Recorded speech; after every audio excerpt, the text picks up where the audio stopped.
All right, folks, welcome back to the Year of Plenty podcast, the show to help you get closer to your food source and learn the skills to make every year a year of plenty.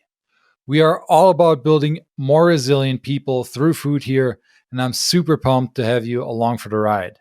On today's episode, we're going to dive deep into the world of elderberry foraging.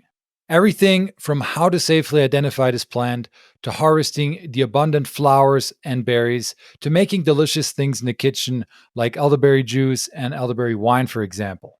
Elderberry is an exciting plant to learn about, and it's also one that our ancestors have used for food and medicinal purposes for a very long time. And it's a great species for you to become familiar with if you haven't already. And even if you are familiar with this plant, I guarantee that you're going to learn something new about it in this episode.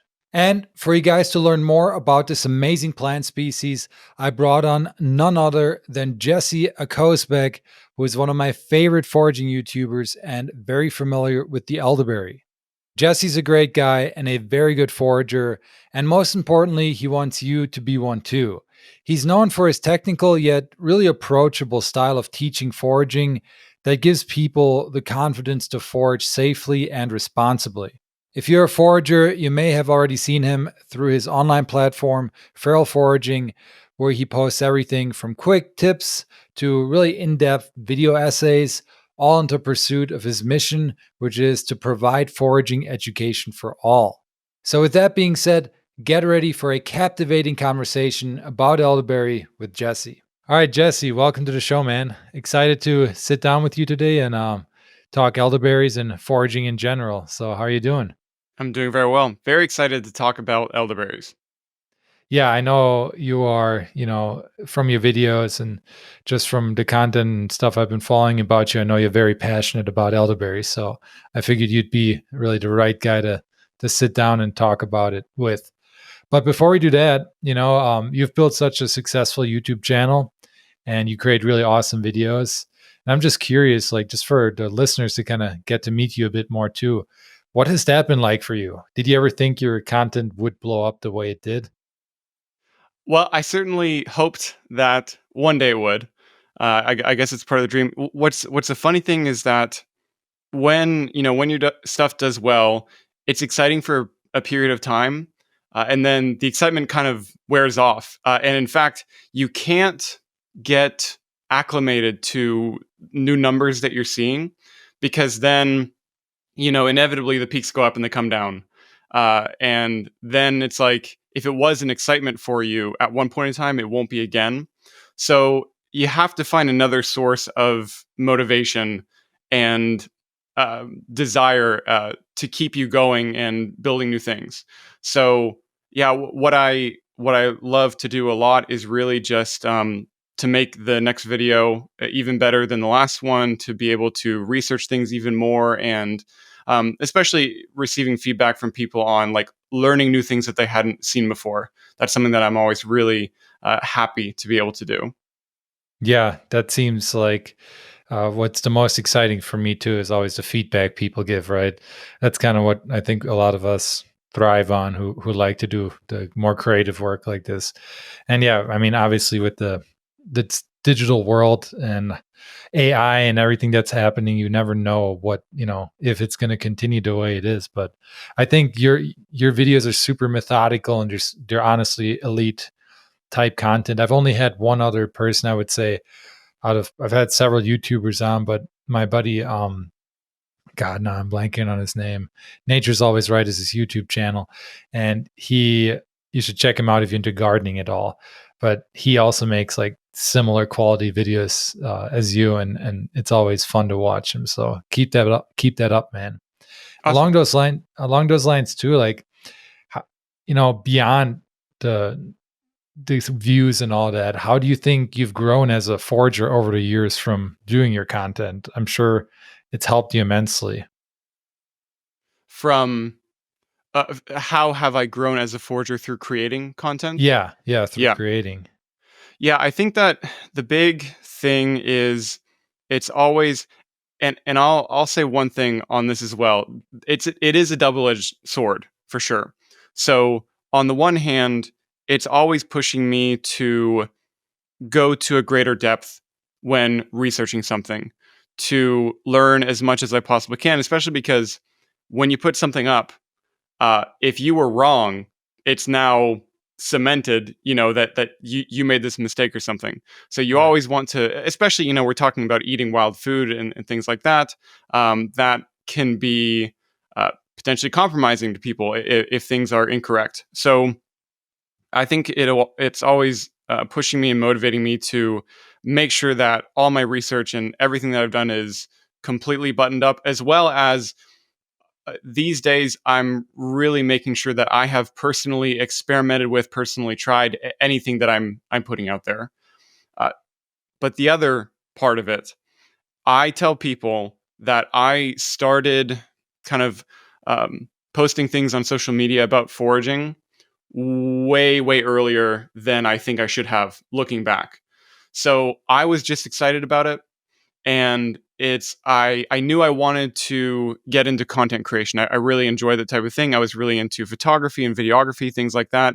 I had inspirations like Peter McKinnon, people that were really into filmmaking. So I just loved all of that. And then foraging kind of went along for the ride with me. That they both caught my attention at relatively the same point in time.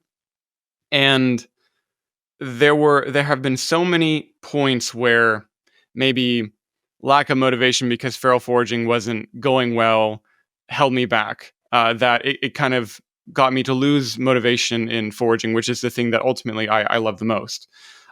Or that I would be spending so much time on the content creation side of it that it was holding me back from my own personal learning, because I am learning. I'm learning new things every day, and that's never going to change. So yeah, looking back, I could recognize like I was in no position to be telling people about all this stuff. I hadn't walked the walk yet, but now I feel really excited to be at a place where I can share important pieces of information with people.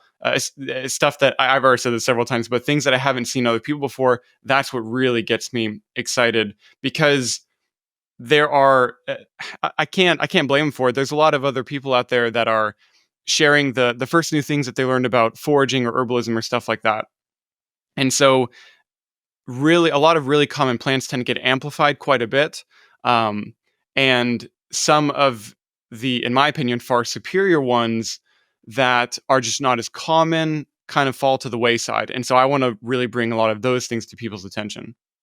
Yeah, I love that. Sounds like you really have a growth mindset, which I really prescribe to as well. And, I feel that about creating this content and it's cemented, especially with something like foraging, like you said. But, um, you know, just for people to hear that about you, I think is pretty powerful because there's a lot of media, big corporations, even they write blogs or articles, newspaper articles and stuff, and they never do a correction or they do it in a way that you'll never see. So like I think especially with YouTube now that you can do like posts and whatnot, at least you can, add an update even in the comments or something like that. So there's ways to get around that. But yeah, that is a challenge for sure. And it's cool to hear from you that, you're reflecting on it like that because I feel like that sometimes too. I get excited about a plant. Like I was just in Ireland and I foraged for plantains and I'd known forever that they were edible. Took a bunch of videos and I just created a reel that I haven't posted yet, but I didn't actually go out and eat it. So I know though, like that it's edible, and I know for sure it's plantain. But yeah, it's definitely um, a better idea to really actually go out there and learn it in depth, eat it before you put all that stuff out there, or at least if you're posting it, maybe add something in there that um, you know you haven't tried it yet or whatnot. But that's Right. cool to hear. Yeah, there's to me I see these communities are definitely together, but there is definitely people who are more herbally oriented and more wild food oriented. And in different areas of those communities, I will often see things that are clearly just copy and pasted from other major articles, especially when I have a separate it's I'm working on turning it into a channel. It's going to be called Urban Myths and Medicine that my wife and I do together. and it's Nice. about, debunking myths and things like that. And so, especially when it comes down to things that someone wrote in an article at some point in time, that was misconstrued, and then it just keeps on getting copy and pasted down the line, down the line, down the line. And that's how those things really propagate and are become a thing that is to stay. So, uh, yeah, I think it's important for anyone who's into creating this stuff, or teaching anything like this, like, reflect on the purpose of it. Because if it's just to, have, and believe me, I have to talk to myself about this all the time. I have this mantra where I'm just like, it's not about you, it's about the wild. It's not about you, it's about the wild. To me, what I'm seeking to do with feral foraging, I think the handle is foraging education for all. I want more people to be foragers. I want more people to feel empowered to do foraging, to know that they can do it safely and responsibly, and for the positive effects from that to ensue. And it doesn't have to be me. It doesn't have to be my video, or whatever it is. But I'm human, and I have to tell myself that all the time. So yeah, there's a couple of thoughts there about some of those things. That's awesome, man. Shows great character, I think. That's good for people to hear. So, kind of along those lines, before we're about to get in, we're going to get into elderberries in just a sec, but I have one more question, which is like, do you have a favorite foraging motto or catchphrase that, you like to let people know about so they can kind of include that in their life? I have a new one, actually. Sam Thayer, who is, to me, one of my biggest foraging role models and mentors and teachers, he just did a excellent video on the sustainability of foraging for ramps. Oh yeah, I saw that. In the Great video, video. he had a line where he says that we can have nature and eat it too, Yeah, but I'm not so sure if we can have nature if we don't eat it. right. That is And that powerful. just stuck with me. And I think that there are it would be difficult to come up with a way that can better and more succinctly capture the essence of why foraging is so important than that line. So I love to tell that to as many people as I can. Right. And that is super powerful. I remember hearing that too and gave me kind of the chills. And it's just, I'm always about a lot of this, my motivation for this comes from like living more closer to how our ancestors did. Like foraging, I do a lot of hunting, fishing. The foraging to me is like one of the most basic human skills, right? And I think a big part of that in the past is or has been, not just taking from the wild, but also really reciprocating, wild tending, as my friend Clay Bowers likes to call it. And that's kind of what I get from Sam's quote there is like, we can eat all these things, we can harvest them, and while we're also out there, we should reciprocate and bring back, and we can really turn this landscape into an edible paradise. And I know there's some thoughts about the Amazon even being like literally a cultivated place that natives in the past have kind of created. And, you know, we don't know a bunch about it yet because it's a lot of the plants and whatnot don't, plant material and what humans ate in terms of plants doesn't preserve well in the archaeological record. So we don't know what they did back then, but I have a hunch that they were out there wild tending more than we think and really cultivating a lot of it. And that's really a new thing for me too that I'm super excited about now. I used to do it with ramps when I lived in Wisconsin a lot. Go out, get the seeds and spread them around, kind of like Sam was doing in the video we're talking about. But now here in Montana, there's all these other species like yellow bells I just learned about and spring beauties that I really want to make it a practice of not just harvesting them in the spring, but also going out there in the fall, maybe replanting some of the bulbs where there are less of them and really helping wild tend that because then you have this wild garden that you can come back to, right? And like just harvest from for years. And that's like, that seems so special and exciting to me. Yeah, and one thing that I have observed come up in, I guess, the modern foraging space and really like foraging adjacent spaces like conservation, plant conservation, native plants, things like that, is this I see so much. It's basically like an overqualification.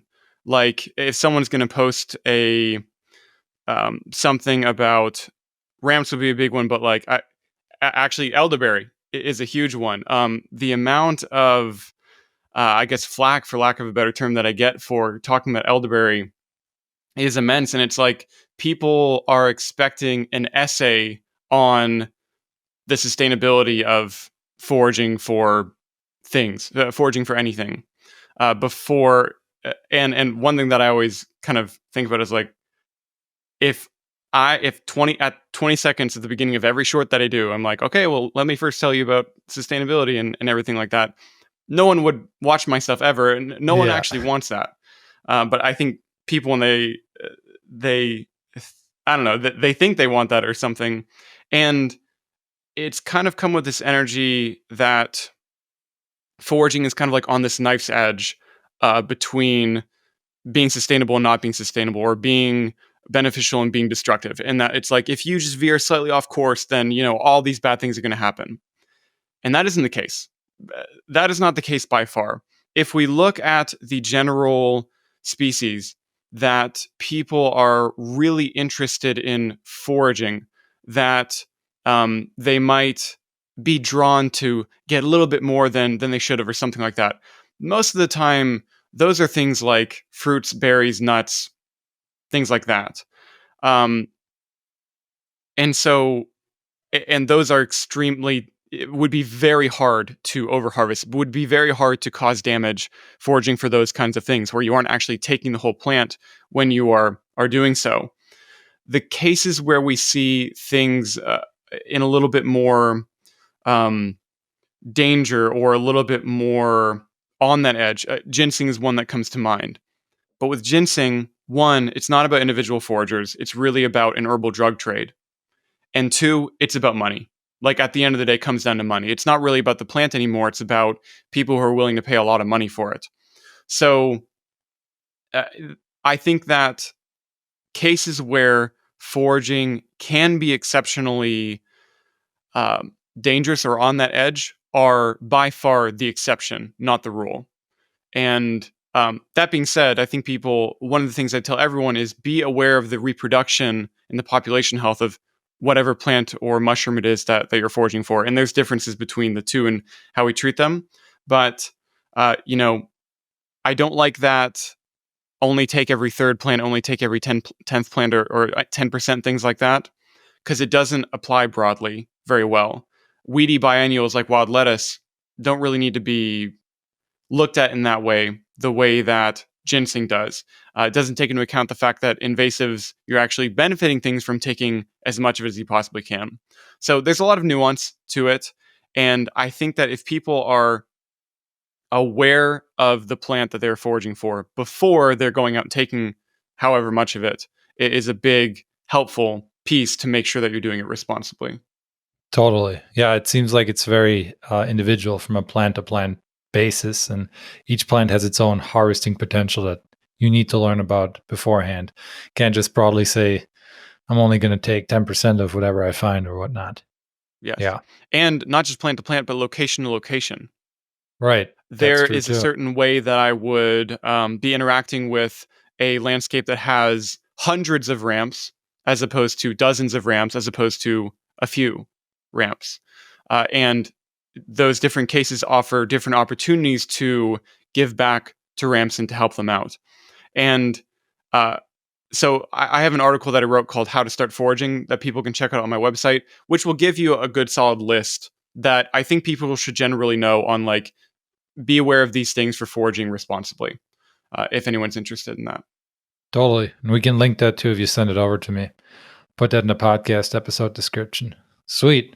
Well, I love that motto. I'm also a big fan of Sam Thayer. And yeah, anyone listening should definitely go check out that video. I actually sent it to my parents because they have some ramps on their property in Wisconsin. And I'm like, you guys need to wild tend this because in 7 years or so, you're going to have potentially in this awesome wild garden out there.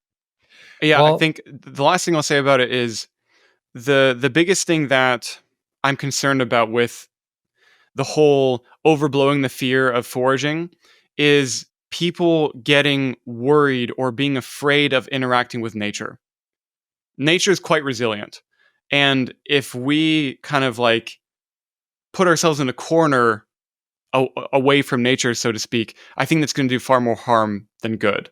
So I feel like people need to know they are nature and they can interact with nature, and there's nothing wrong with that. Right. And then also I always say why I love foraging, hunting, fishing so much is like you go from an observer, like a hiker, to someone who's really participating, and then your appreciation for nature and the connection to it just grows immensely, which is super powerful. So let's get into elderberries because as I mentioned earlier, you're very passionate about it and you know a lot about it. And we both asked our audiences kind of questions on what they wanted to answer. Thanks for doing that in your YouTube. I thought that was a great idea. My audience I kind of asked more broadly about foraging, but yours really dove into the elderberries. So I tried to incorporate some of those into the notes and questions I already had for you. So I'll be calling out some of the people that left comments there. But first of all, I always like to start with why in these podcasts, especially for the people who are kind of new to foraging. So, what about elderberries is so attractive to you, and why should we even forage for them? Yeah. So the first one that I'll mention, because it's probably one of the things that comes to, I think, most people's mind when they imagine elderberries, is that elderberry has a long history of being traditionally used for respiratory infections of various kinds. So I think that is where it has gained even a little bit of virality, so to speak. And a funny thing is, I knew what about elderberry before I got into foraging. And I always joke that, and this is something we'll definitely talk about, I was ecstatic when I found out that elderberry was not just in the wild, but abundant, extremely abundant in the wild around me. So there is the medicinal side of things with elderberry, but also they're just delicious, in my opinion. And again, I'm kind of like setting markers for things that we'll talk about a little bit more. When I say delicious and when I talk about eating elderberry, people should know I'm never talking about eating them raw. And I'm never talking about consuming any part outside of the flowers in a certain way and the berries. Right. Those are the only parts that should be consumed internally. So they are delicious. I love the flavor of them, and they are versatile. There are many, many different ways in which one could use elderberry. Right.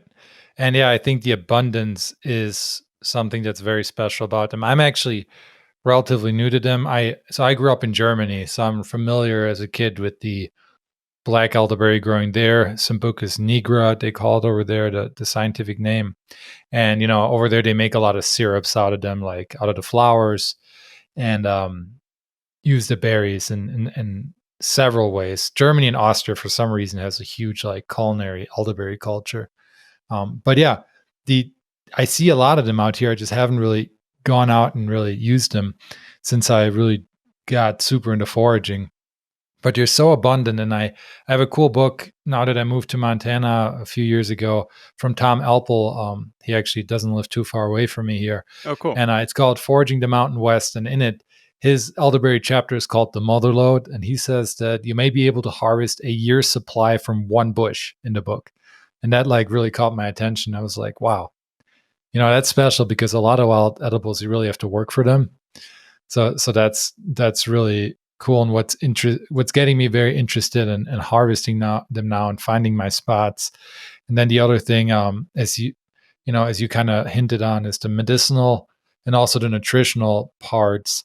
Um, I mean, it is kind of like marketed as a superfruit out there, and I actually did read a whole blog on herbal supplements during 2020, and I guess like out of all the herbal supplements during the herbal supplement boom, around that time, elderberry was like on top of the list.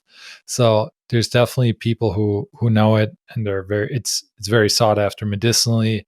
I know it's from my research I've done. I know it's high in vitamin C, vitamin A, vitamin B6, iron, potassium, phosphorus, and some other essential nutrients. And there's even a whole supplement out there you can buy over the counter called Sambucol that kind of is named after, I guess, the Sambucus, the species name, and that's made from the black elderberries. And I thought that was pretty cool. And you did mention that really only the flowers and the berries should be edible, and we did have a question about that from one of your YouTube subscribers at Inimicable. I have in my notes. They were asking, are they toxic unless heated or cooked? What about like making a tincture or liquor with the raw berries? Is it safe? So yeah, you really only should eat the berries and flowers. The other parts have, I think it's like is it like a glycoside, kind of what's in choke cherries too, something that can produce cyanide, I believe, in your body when it's metabolized, from what I remember.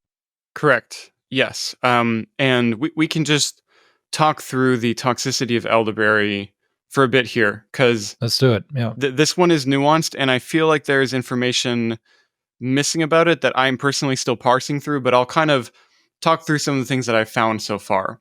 So, uh, yeah, whenever I post something about elderberry, if I if I put it up there, then people inevitably are like, they seem to think it's way more toxic than it actually is. I think oftentimes, especially for people who aren't really into foraging or aren't really into plants, anything toxic, anything poisonous is immediately like deadly poisonous. And actually, people might be surprised that there are far fewer deadly poisonous plants and mushrooms out there than people would imagine.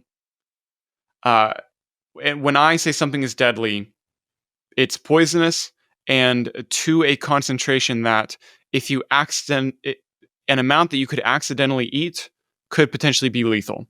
Yeah, So like poison tiny hemlock, amount. right? Poison hemlock root, water hemlock root, or a big leaf or something like that.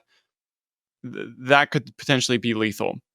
With elderberry, if there's an amount that would be lethal, you would have to really be trying. You would have to really, really be trying in order to do that. So the main one that people know about is the content of cyanogenic glycosides, is what they're called. So they will break down to cyanide in your body or in the plant in various ways. And when people hear cyanide, I always joke that they think of the man who assassinated Archduke Franz Ferdinand that started World War I. And after he performed the assassination, he, jumped off and he tried to take a cyanide pill to end his life. So it's just a very famous toxic chemical because of that. And of course, this is with a highly, highly concentrated amount of cyanide. Cyanide is present quite ubiquitously throughout the plant kingdom. Not entirely, but you can find cyanide in the bean family. You can find it here with elderberry in the Caprifoliaceae family, the honeysuckle family. You can find it all throughout the rose family with cherry, apricot, things like that. And generally speaking, it is not in concentrations high enough that if you weren't intending to interact with it in some way, it is highly unlikely to be an issue. And so I have, it is an issue. Like, should you be aware of it? Yes, of course. Um, and we'll talk a little bit more about ways of processing it so that it's not going to be a concern. But in addition, I think that there is another type of chemical in elderberry that is not heat stable, that causes issues for some people and not other people. Because here's Mm. another interesting thing that'll happen. In a video about elderberry, I will tell everyone, like, by the way, when I say this is edible, I don't mean edible raw. I don't recommend eating them raw. And for everyone listening, I don't recommend eating them raw. And what'll happen is in the comments, there'll be people who are like, oh yeah, I had some of this and it made me feel really sick. It made me feel really nauseous. And other people who are like, well, I don't know what's going on because I've been eating it raw my whole life. When I was a kid, we had it raw all the time, never had any issues.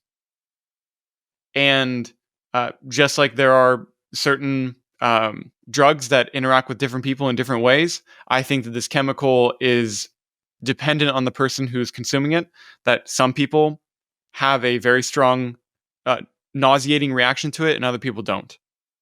So I think Right. there's a bit It's more kind of going on. like gluten, even. You know, Right, plants just exactly. have these defense chemicals that some people can handle, some can't. Yeah, similar analogy there.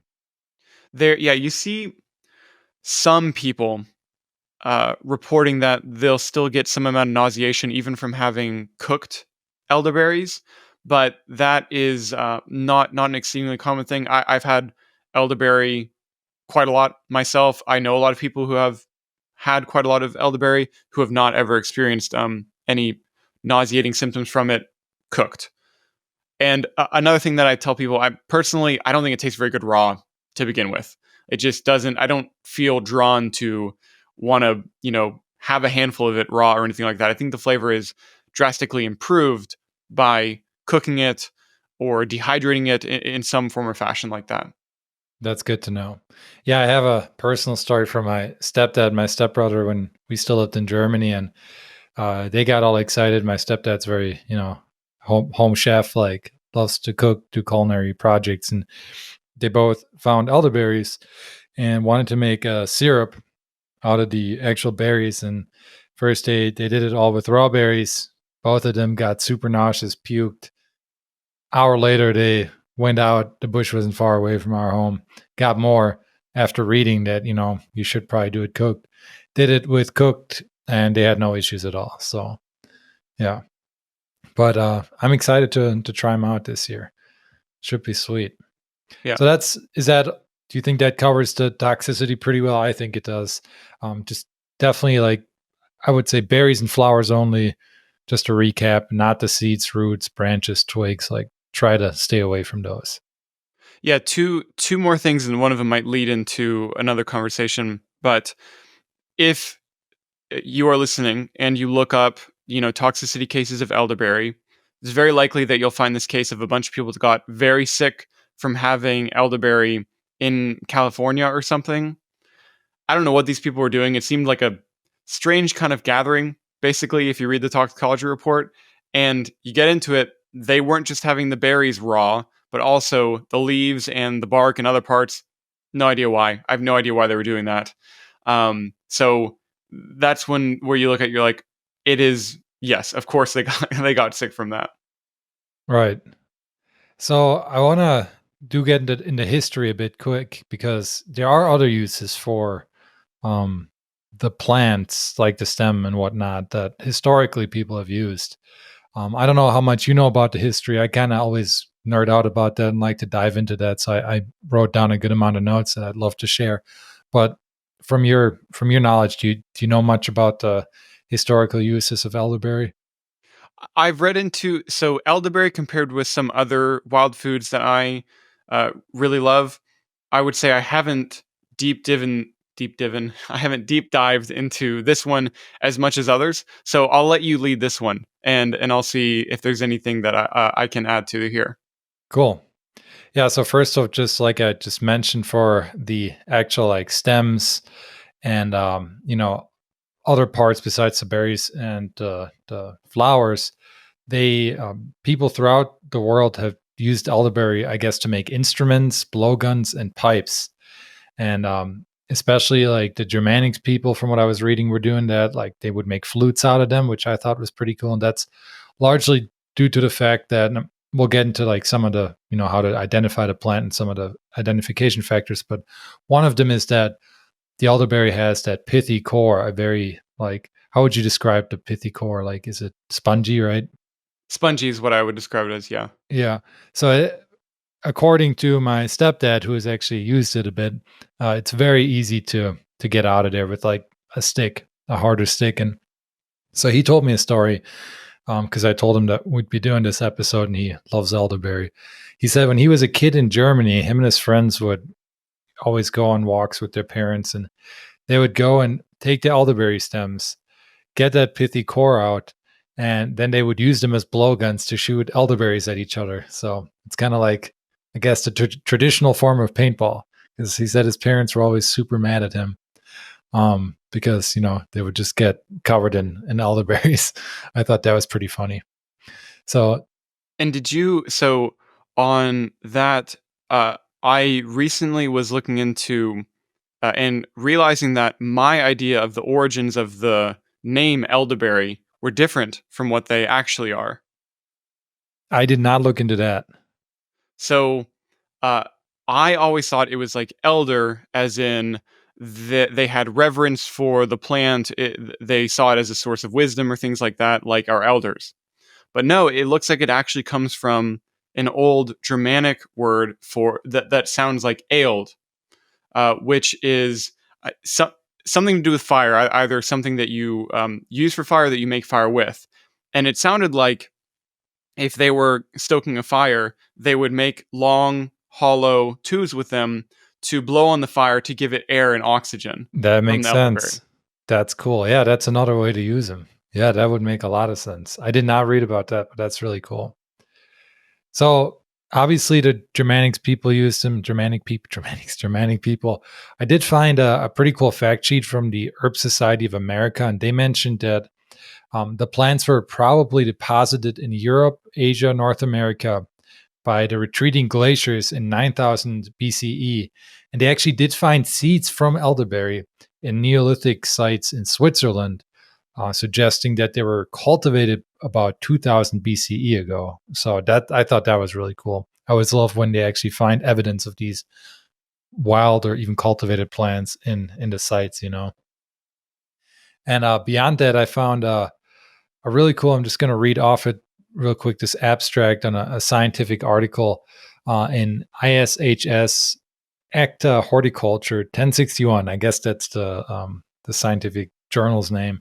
But they had an article in there called Elderberry Sambucus nigra. So this is specifically talking about the European elderberry, from natural medicine in ancient times to protection against witches in the Middle Ages. A brief historical overview.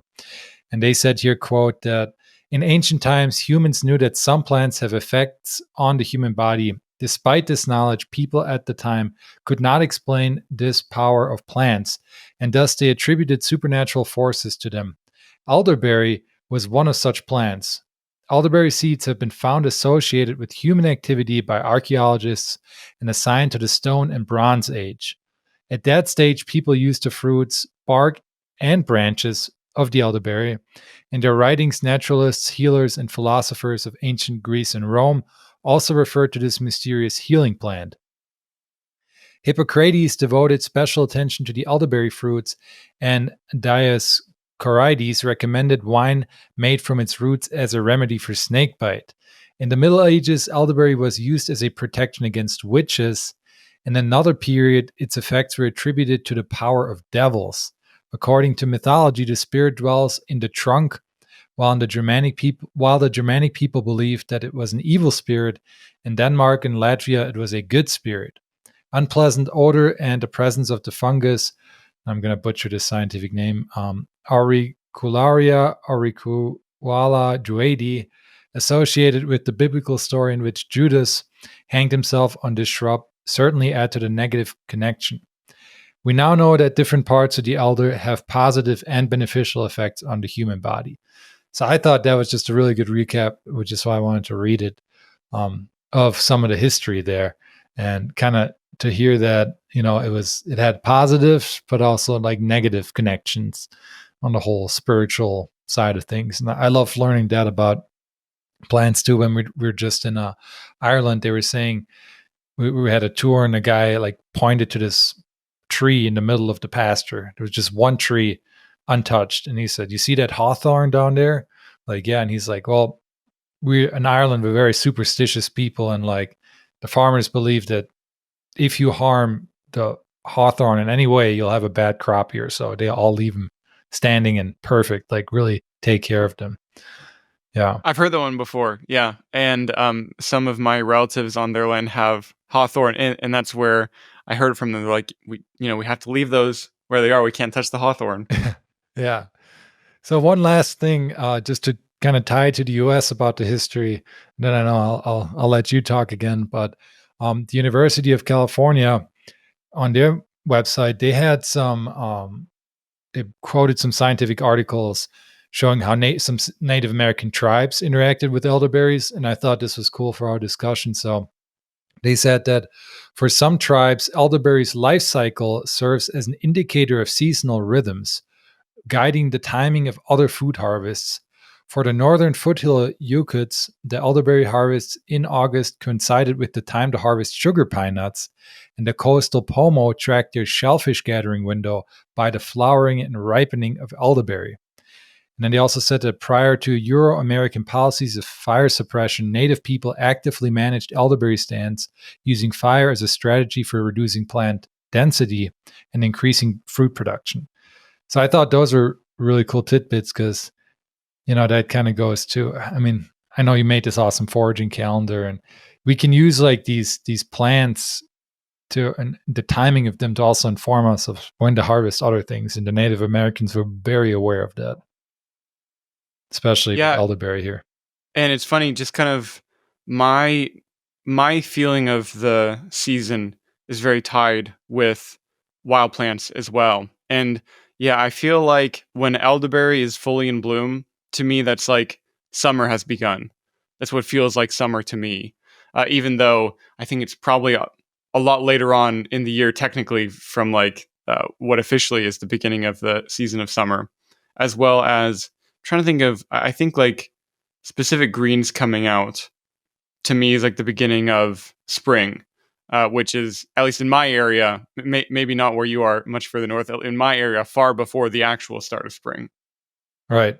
Yeah, and that's a fun thing to notice too. And as you forage and really become more knowledgeable about what's in your area, you kind of can use that information to your advantage, and also just it feels good. Like for me, if I going out in the spring is some of my favorite time of the year. Just going out there and seeing all these plants flourish and life coming back, it just feels really, really good. It's like therapy almost. So, just real quick to close off the history section, you had a YouTube subscriber, Ash Plays Bass, and he had a question that was, are they really that old? The elderberries, that is. So, based on the history, I would say yes, Ash. The elderberries are very, very old. Yeah, that was a kind of fun question, I thought. Yeah. So, how would you describe the elderberry plants to like the listeners that are unfamiliar with him, kind of on a higher level? Yeah. And at one part, we're going to go back to that mention of fire, because I think that that'll be important a little bit later on. But Yeah, you let me know when. yeah, and also remind me to talk about uh, a member of the, so elderberries. Well, okay, this will start. Elderberries, as a group, are Sambucus. That's the genus for elderberry. So we have Sambucus nigra that we talked about, black elderberry, which is primarily in Europe. And then we also have Sambucus canadensis, which is a North American one. And then there's several other North American ones. Sambucus racemosa, red elderberry. We'll touch on that one in a little bit. That one is a little bit different from the rest, at least in the way that we use it. Sambucus, I think ceruleana or cerulia. Cerulei is from Yeah, the blue elderberry. blue elderberry. Yeah. And there's many different species around the world, and as far as I know, have all been used by humans in some form or fashion. So the genus is Sambucus or Sambucus. I've heard it pronounced both ways, and I'm not sure if anyone knows for sure at this point in time. But I would generally describe them as a shrubby perennial plant. So they will often be called a tree, an elderberry tree. And I think so. I've seen some in California, the blue elderberry, and they can grow quite tall and quite tree like. But in general, I think most of them are multi branched at the base. So there'll be like, five or more stems, like large stems coming out as a cluster. And they have that kind of shrubby growth pattern. In the springtime, they'll put out leaves, they'll have flowers in the summer, berries kind of late summer, early fall ish, and those will die back completely. But the shrub, which has bark on it, that'll be important for distinguishing from another lookalike, remains, and it remains all above ground throughout the winter before it emerges again in the spring. The To get into some more specific details about identifying elderberries. The two characteristics that I tell everyone about for plant identification, especially for foragers, to always learn first are what's called leaf type, whether it's a simple leaf or a compound leaf, and then arrangement. And those will carry you very far. They're very Right. important. So the leaf type for elderberry is a compound leaf. So that means that each single leaf is made up of multiple individual leaflets. In the ones that occur around me, Sambucus canadensis, this tends to be between 7 to 9 leaflets. And I think with black elderberry, the European one, it tends to be around 5 leaflets or so. And then the other part of that is that the leaves and branches are arranged opposite. So leaves come off at the same point. Do we want to look at some of the pictures for Yeah, this part? totally. Yeah. Here, we'll do that Yes. one. So here is a really great example where we can see one that the leaves are arranged opposite. So we see there's kind of the flower in the middle, and then at the point directly below where it branches off in two different directions at the same point, those are both individual leaves. And it's very important to know because if we were to think that the leaflets each themselves were leaves, that would, potentially lead us to thinking different things about the plant.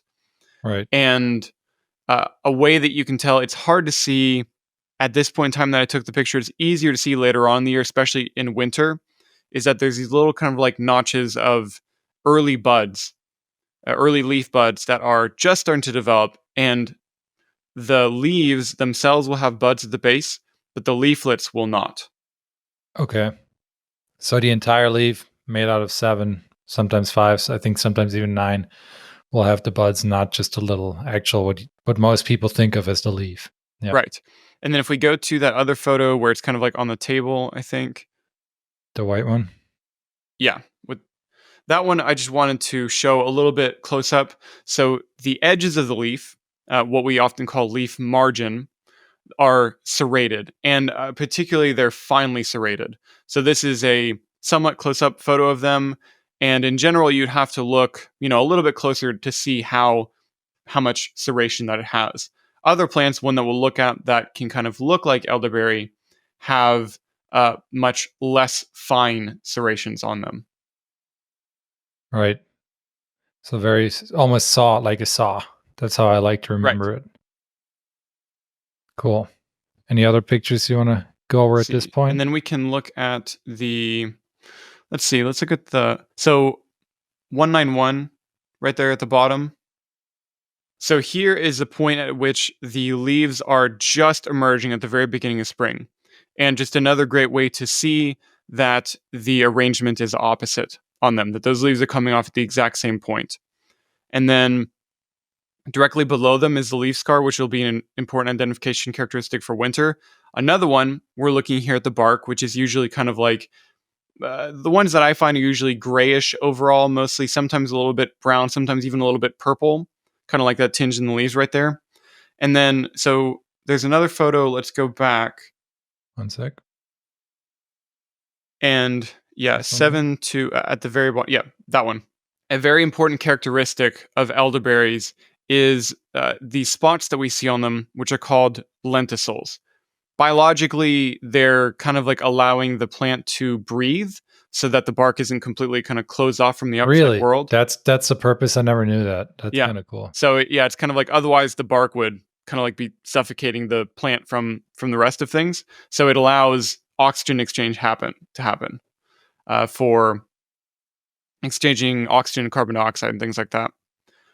And these bumps are quite dark in comparison to the bark color. Sorry, these lenticels are quite dark in comparison to the bark color, and they're also raised. So if you were to kind of like rub your hand over them, you would physically feel them because they're raised from the bark. Sweet. Those are If great you, pictures, by the way. thank you. Uh, there are lenticels are common. They're extremely common. But if you find something that has an opposite arrangement that is multi-branched at the base, has gray bark and these lenticels on them in the wintertime, a very high likelihood that that's going to be elderberry. Right. And those are good tips because it's so hard to sometimes see in the winter, what it is without the leaves and all that. And I know you Yeah, have I think you have a whole like series on even identifying other trees in the winter, right? So I people should do. And I definitely actually check have that one out. specifically about elderberry if people are interested on my YouTube channel. Sweet. And I think I watched it. Isn't there also something with the buds in the winter? Did you look at like a terminal bud or something like that? They don't have one. Right. So, um, another tree, if we're kind of thinking about the Venn diagram of a tree with opposite branches and compound leaves, another one would be something like ash. Ash has a characteristic as well, but ash has a very large, distinct, what's called a true terminal bud. So if you were to follow a stem to the end, there'd be a huge, like, triangular bud at the end. Elderberry doesn't really have that. The branches just kind of like end. And it's never at a distinct single point. It just will kind of like go off in two directions, kind of, and that's it. Okay. Cool. So that was more the lenticels and the bark. We looked at the leaf. Yeah. Flower wise, do you want to Yeah. chat about that So quick? there's several things about the flowers. And here is where we Maybe talk this a one. little bit about the one of the major lookalikes for elderberry at a particular stage. So that's one view of the flowers, and then there's one more of a closer up photo of the flowers that I want to show This one. right below that one, like a super duper close up. Macro. Yeah. Yep. So the thing here that we're looking at is that those petals seem nearly fused together on it.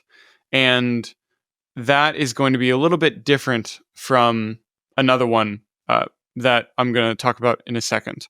So, but one thing about elderberry in the wintertime, it's actually quite easy to find. Another great thing about scouting for wild fruit trees in the winter, is that nothing has leaves on them. You can see really far. Right. So, a big thing that I tell people about with foraging for elderberry, my brain's going in so many different directions because there's a bunch of things I want to talk about here. But elderberry to fruit well, first needs sun. You will find tons of elderberry in the middle of the woods that will never ever fruit because it just doesn't get enough sunlight, enough energy. Hmm. Two, this is just an observation, likes water. It likes to be close to a stream or a creek or something like that. The elderberry that I find that fruits the most prolifically has always been close to water of some kind. Get it? That's good to know. Sorry to interrupt you real quick because I had one of my questions later on was like from your observation, which elderberries have the biggest, juiciest fruit? So probably around water then. What- Usually, I'd assume it's kind of like with other berries. Right. Yeah. It's such a that's a really good tip with. So probably don't even waste your time with spots that are in dense woods where Never. there's no Yeah. sunlight. Yeah. I tell, I give this piece of advice to people all the time. The woods, like the forest, one of the worst places to go foraging. Yeah. The only exception would be like um, kind of some specific woodland herbs or things like that, and mushrooms. Those ones we do want to go to the woods for. But if you want to find wild fruit, wild berries, wild nuts, stay away from the woods uh, because there is so little sunlight available that these plants and trees aren't they're competing quite a lot. They have to put all of their energy into just trying to grow and stay alive. They don't have any left over for what essentially amounts to reproduction. Right. But you find a nice elderberry in an open area, with a creek right next to it, it's got plenty of sunlight, it will put out a show for you and will produce tons and tons of fruits. Same thing goes for hickory trees, black walnut, for persimmons, for everything. And on top of that, Awesome. a lot of times, especially with fruit trees, like you can find some persimmon in the woods, but they have to grow so tall that when they fall, they just not a lot of them fall and they splatter everywhere. So Right. yeah, I tell people like I barely go hiking the woods anymore. Right. Only during particular mushroom seasons, but yeah, outside of that, I'm like all around more open spaces. And you kind of see that pattern too, I think, with Native Americans or just people ancestrally, they settled around water. And from my observations, I just find the most variety in wild plants around the water. So I like to go close to water Yeah, personally. I water is food as far like for fish for like some really highly caloric wild plants. In the wild, calories are important. Water is food for sure. Right. I like that. Sweet. You want to look something up or Yeah, so the one thing that I realized, so and I'll tell everyone, for flowers specifically, if you're interested in foraging for elderberry flowers, which are often used to make a drink called elderflower champagne or elderflower sparkling wine for any wine connoisseurs who might be listening and want to tell us that champagne is only from a particular region of France. Can bear some resemblance to water hemlock, which right. water hemlock is one of those deadly poisonous plants that we want to stay away from. Do you want me to look up a picture quick and Sure. share it or yeah, that's an important one. So this photo right here is a close up that I took of the flowers of water hemlock. And the there is a difference in the structure of the flower overall. So water hemlock flower clusters will be far more sparsely spaced than elderflower will. Elderflower will tend to be a lot more close together. On top of that, here we can clearly see that we can see where one petal begins and ends. It's very clear that the petals themselves are separated within a single flower head Right. versus elderberry where they were very clustered together, almost as if they were fused. Right.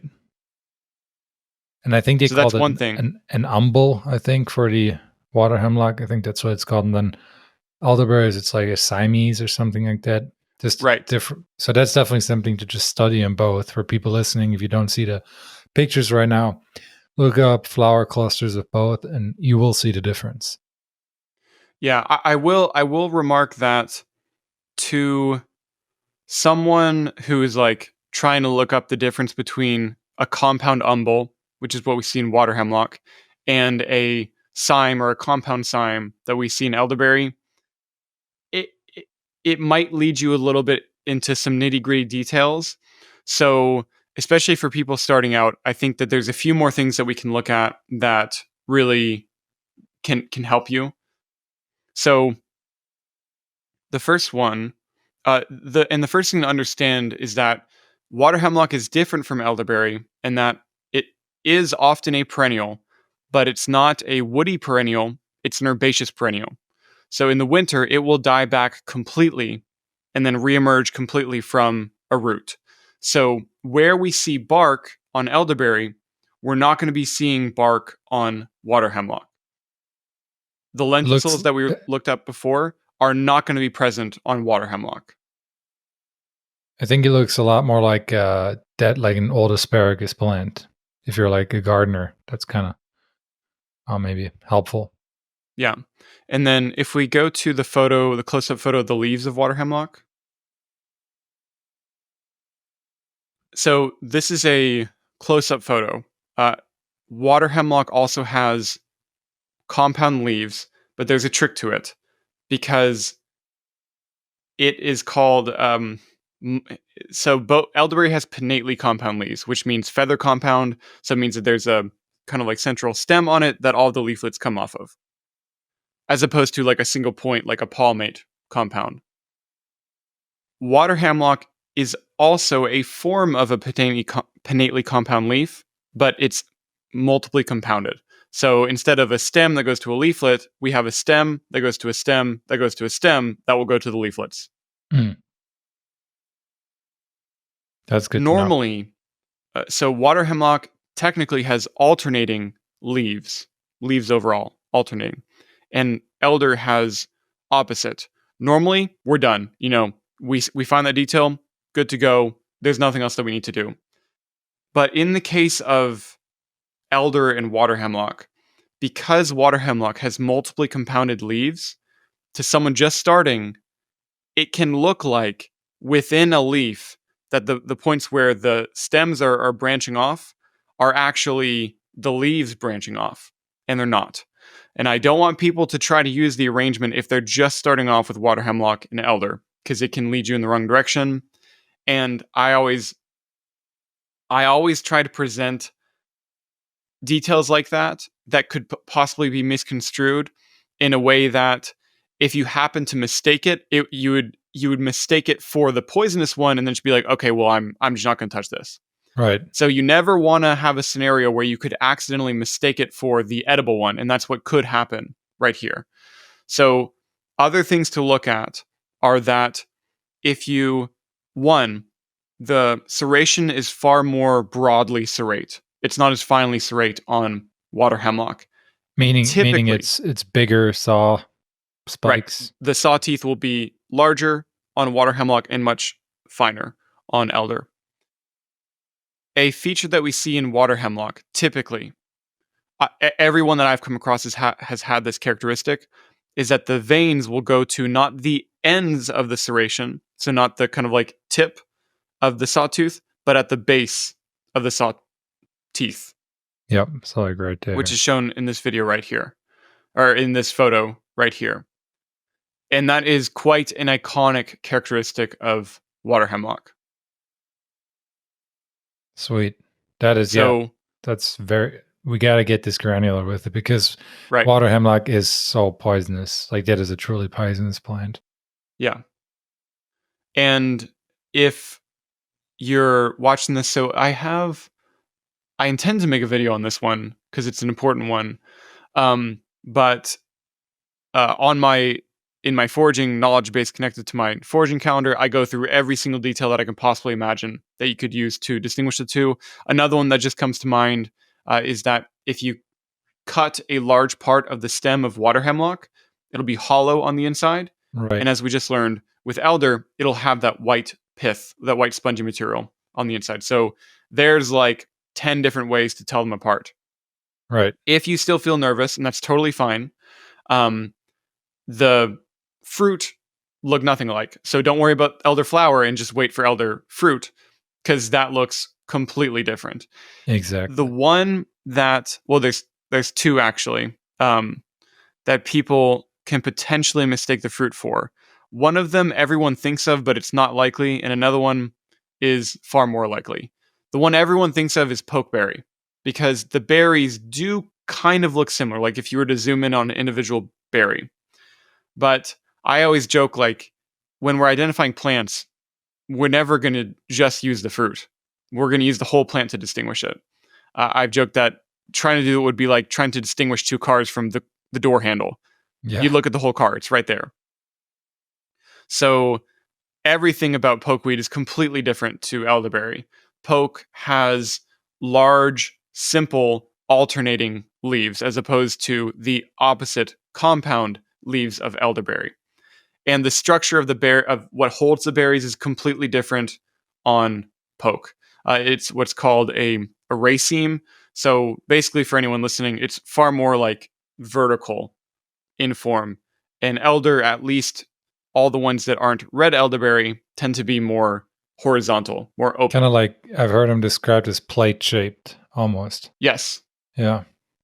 Whereas the red elder is more like a grape, right? Like it's much more conical, much more like like a bun, like almost like a grape cluster, from what I've read.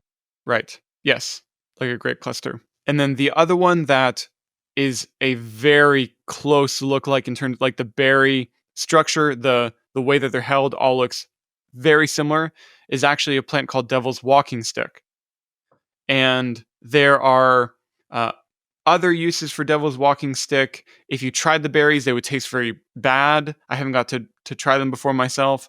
I haven't found very what I would call good sources that they can be eaten, at least eaten like a food. And the big way there that will be easy to tell them apart. Again, technically the leaves are alternating, so that'd be something. But once again, we have multiply compounded leaves with devil's walking stick. So, uh, where it gets its name from is that it has a lot of spikes on the bark, and it'll grow to a relatively similar size to elder as well. But if you see a lot of like literally sharp spikes around the bark, not elderberry. That's a different one. Okay. Good to know. I'll see if I can blend in some pictures of that one as well for the video set part, at least. Sweet. So yeah, that was a lot, but very important. We had to go over all that. Especially a lot of people on YouTube asked about the lookalikes. Right. So thanks for doing And that. because we talked about the flowers, I will also mention if you want to find elderberry, what you really want to find is elderflower. And the same is true for many other wild fruit trees. Finding them by their flowers is so much easier than by their berries. You could spot the flowers from hundreds of yards away. They are these huge plumes of vibrant white flower clusters. They're so easy to see. So, at least where I am, that's typically in the June timeframe. This is on my foraging counter, so that you'll know exactly when these things are happening, when things are flowering, uh, and that is what you use a mapping application of some kind, or whatever people want to use to mark your spots. To then, well, you could forage for elderflower if you wanted to. There's uses for it we can talk about. Of course, I heard a joke one time because I shared a video about elderberries, and someone, I think they said they're from Sweden, and they're like, oh, a bunch of Swedish people realizing what happens if you leave the elderflowers and you don't harvest them. Because I think that they use it for making like elderflower champagne and stuff a bunch. Uh, but yeah, mark your spots and then go check on them again when it's the fruiting time. They are still relatively easy to spot, but you could imagine, you know, if you're just jogging through some area, you'll notice white flowers off in the corner of your eye, but not necessarily dark purple berries, especially depending on the time of the day. So look for those flowers, and they're going to be Right. coming up probably, well, depending on when the podcast is released, in my area around the June timeframe or so. And I'm in North Alabama for people Yeah. listening. Yeah. So I was reading, usually like midsummer, till could be pretty late, even depending on the species. Here in the Mountain West, especially with elevation, things ripen later. I was reading some of the elderberries, especially the blue and red. It could happen in like October even. So, For flowering. no, for the berries actually Oh, ripening. okay, gotcha. Yeah. I did read also that the red elder is the first one to flower or ripen. I might be mixed up on that one. I don't know if you know much about the red one I in don't that know. I sense. don't know a whole lot about it, primarily because it doesn't grow where I am. But I got to go on a trip to Colorado with my friend who has an account, Forage Colorado, Orion, Mhm. and we got to see red elderberry out there. Well, we got to see it, I think, just after it had flowered, and so that was just a cool thing for me to see. People talk about red elderberry being like uniquely toxic. I have not, at least if it were on the basis of cyanogenic glycosides or cyanide glycosides, that does not seem to be the case from analysis that has been done on it. Okay. The main thing is that it's not a sweet bear, like you don't make sweet things with it, seemingly. From what I've read, you would cook it and use it in more savory type dishes, like with fish or things like that. And I believe that there traditionally was often consumed with fish. Yeah, But Sam. I think Sam Thayer in his book he kind of said they kind of taste like tomatoes in a way right, and squash, something like that. yeah. So that's one that people often are fearful about, as if it's uniquely toxic. And from what I've been able to tell, and from reading the traditional context of the plant, that's not the case. Again, just needs to be cooked like all the rest of them do. Right. I've also seen that for dwarf elderberry, Hmm. and it was like I had no idea that this was even a thing. But someone commented, they're like, "How could you not tell everyone about this deadly elderberry?" I was like, "Oh, this is interesting." So I looked into it more. first thing I found a bunch of historical uh, accounts of it being consumed, cooked, like all the other elderberries. So I'm not sure where that came from. That idea that and I did see a lot of other articles and things saying like, oh, beware of dwarf elderberry, but that kind of conflicts with a bunch of other ones that say it's perfectly fine once prepared properly. And it would be strange that every other member of the genus is perfectly edible in one way, and one tends to like stand up from all the others. That would be a strange thing to occur. And from what I've been able to tell, that is not the case. Still kind of cool though that your audience is keeping you on your toes like that and also helping you with your research in a way, just based on the questions they're asking, right? I Oh love yeah, that. there's a bunch of, and this is a big thing with lookalikes, because something that looks similar to another thing to me is not what might look similar to someone else. As well as I'm I always do my best to imagine as many different possibilities as possible, but sometimes there's plants that I'm just not familiar with because they just don't grow around me at all, that I just never even really heard of. And yeah, people will say like, "Oh, you didn't talk about this thing," and then I'll sometimes like, "Oh yeah, I wasn't aware of that being a similar species, and now I'll be able to teach people about it." Right.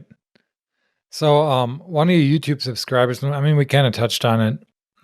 Kevin Thielman, 9408, he asked, what do the species taste like? Elderberries. So, we kind of touched on red elderberries, everything from what I've read and from what I've heard from you now. Probably not the tastiest berry if you're going for like that traditional berry flavor, something more tart and whatnot. But from your experience, the ones you have, what do those taste like? That's a good question, It's and tough to say. Yeah. I am awful at describing flavor. I'm so bad. So just keep that in mind before I attempt to do so. What immediately comes to mind for me would be that it's like grape-like in some form or fashion. And I'm trying to like find another way, like grape-like, and it's grape-like. So That's probably what like a little tart, a little sweet. I wouldn't describe it as tart myself. So maybe grape-like without the tartness could be Okay. a way to describe it. But definitely And some sweetness in there. yeah, if I've tried it raw, again, not recommended, but it's not all that's. Of course, when I have it, it's usually as a um syrup or jelly of some kind, and then of course it's sweet from the sugar that was added, or as wine. We can talk about elderberry wine at some point, but yeah, I wouldn't, in its unprepared form, I wouldn't really describe it as very sweet. Yeah, so I did read that the blue one is supposed to be the tastiest, and I read it by in Sam Thayer's book and Tom Alpel, and I heard it from my one of my friends here who's gone after them here in the West at least.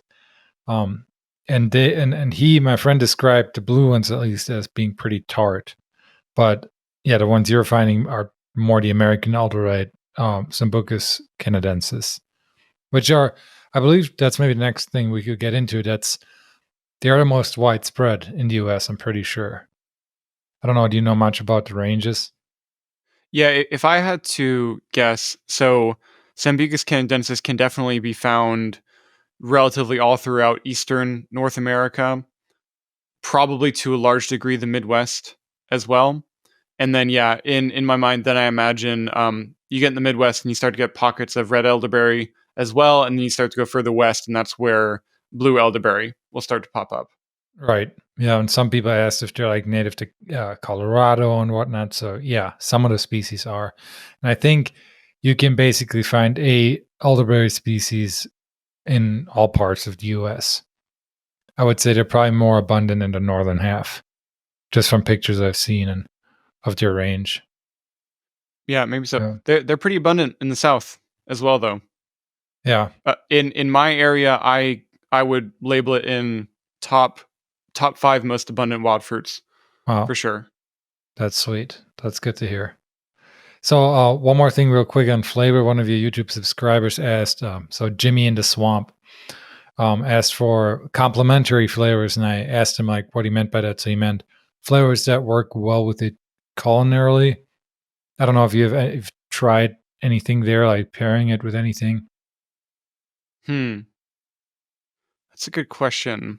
Um, I feel well, if you're having it as a syrup, then it's hard not to have it with pancakes or Right. something like that. And Um, then you're adding sweetness too through the sugar when you're preparing the right. syrup. Yeah.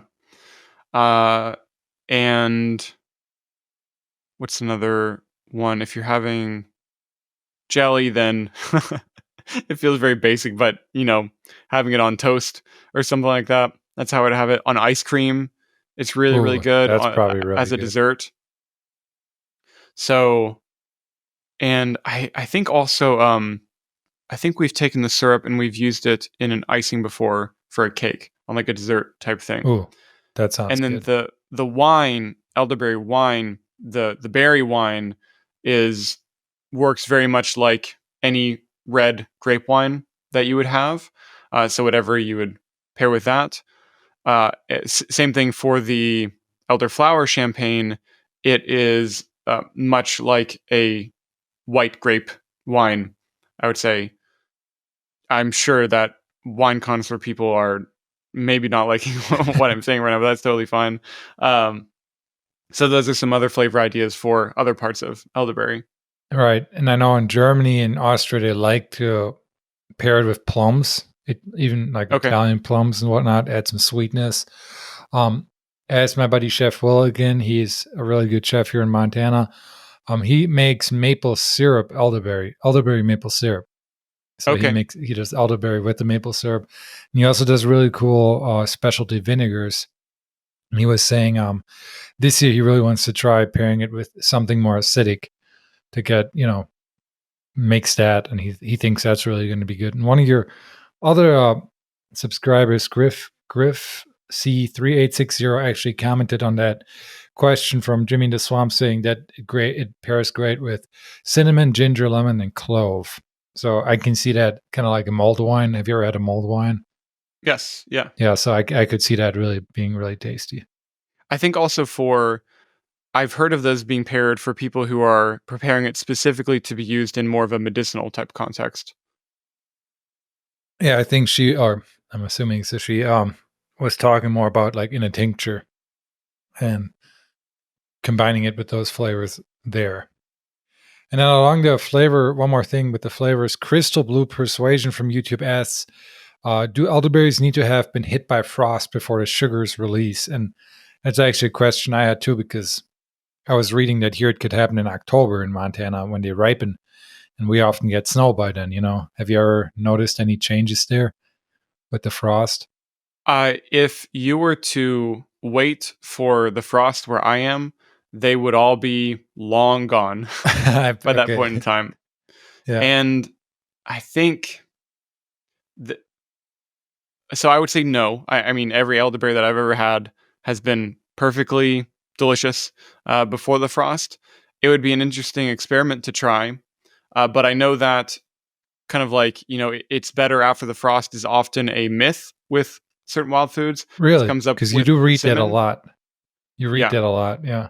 and everyone will tell you, and everyone has told me in my videos where I eat perfectly delicious persimmon in September that, and of course we're far from a frost in September in Alabama, that it's not ready. You have to wait for the frost. Not true. Not true at all. In fact, in Stalking the Wild Asparagus, which was written, gosh, I feel like that's kind of uh, to me, Sam Thayer represents like generation before me of Forager, and then Stalking the Wild Asparagus with how am I forgetting his name? Yule Gibbons. Yoel Gibbons, yeah, is generation before that. So Right. as far back there in terms of people educating on foraging, he was writing about how that's totally a myth. There's nothing to it. That he experimented with it. I've experimented with it. Frost makes no difference to the flavor, at least as it comes to persimmons. Right. And I think where it may hold true is like the rooty vegetables like burdock. Right. salsify. Yeah, those And that's tend a to different kind of be better.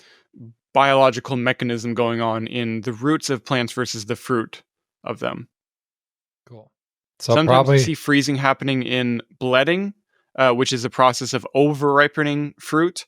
But from reading on like more technical forums on bledding and stuff, um, as I do, reading technical forums on bledding, uh, there was I some love it. debate as to whether or not frost was even needed. That frost might accelerate things, but that might not be a good outcome. That it might be better to just keep it in a cool place that isn't freezing to let them slowly progress towards their kind of like breaking down things into more sugars. Okay. That's good to know. I love that you're reading that technical into it. I mean, but you gotta, especially if you're producing your kind of videos. But that's great to hear. Yeah, for Uh, every random claim that someone makes, I have to scour the internet to find stuff about it. There was a big thing. There's a big thing popping up right now with morels, where there were several cases of people dying from the consumption of morels. that was here actually in my town in Oh, really? our sushi restaurant. Yeah, Yeah. So that was in the one, Bozeman. and then there was another case. The sushi restaurant, there was an investigation conducted by the CDC. Everything was done extremely well. But then there was another case. I won't mention any names specifically, where the explanations that they gave for how it all happened were poor, in my opinion, and just either unbased claims or false claims were made. So yeah, for whenever those things pop up, of course, like I need to be thorough. So I'm like scouring for like any random mention in any paper at some point in time of like these things happening, and it's a lot of work. Are you? Yeah, I bet, man. I mean, shoot, that sounds like a lot of work. I mean, I do a lot of research too for my episodes, but man, just a quick side note? Do you take a bunch of notes then on that, or are you just really good at keeping it in your head? I take a uh, tremendous amount of notes. Is I the bet. answer? Yeah, yeah, yeah. It's really helps with just retention. I would say. Yeah, I couldn't, especially when in terms of providing educational content. I feel responsible for providing a source. You know, if I'm going to say, especially, I talk about this all the time. Like, you can't just say that this plant has this chemical or doesn't. Like, we don't intuit those things. Like, a study had to have been conducted at some point to know whether or not it's there. And so, if we're going to claim that it is or it isn't, you know, there needs to be some source somewhere, and not someone's blog at some point. This is Right, getting into other stuff, but and I think you're a biologist, right? no. Like trained? Um, No, Technically, I'm an engineer. Actually, engineer. Okay, still something very nerdy. exactly. Yeah. Yeah. Cool. So back to elderberries. We talked about the flavor. You mentioned that by the time the frost comes, the elderberries would be probably already gone. And I had a question about that. Just how fast you have to harvest them, because I assume, or I've read a lot of animals love them. Even bears. I guess the Kodiak grizzly bears, the red elderberries are one of the main fall food source. Oh wow, Yeah, I didn't know that. That's pretty yeah. cool. There's a bunch of articles on it. Yeah, the harvest window can be relatively short. Another reason why, find them when they're flowering so that you're prepared. Because if you're going to be like, okay, they should be fruiting now, I'm going to go out and find them, you're battling time a lot. So know where you're going to be looking for them, and then kind of monitor them as you're getting closer to your time window in your area, and then, you know, go out there. But yeah, I would say that the peak time window is probably around a week and a half, 2 weeks or so After to you get see them them, right? when, well, they'll kind of be progressing towards there, and then, you know, around your area you'll have usually about that time frame to harvest it and get stuff that they're not too far gone, and that they're nice and plump and juicy fruits together. Okay, cool. And I going back to the water thing, the generally birds will completely, you know, pick them away before I can even get any of them when it's not by water. And I think another thing that happens, there's actually a cultivar of elderberry that I've got planted in my backyard that was bred to have a really heavy fruit crop. So it bends and over. And because it bends, birds have a difficult time getting to the berries. They like it when they're more upright.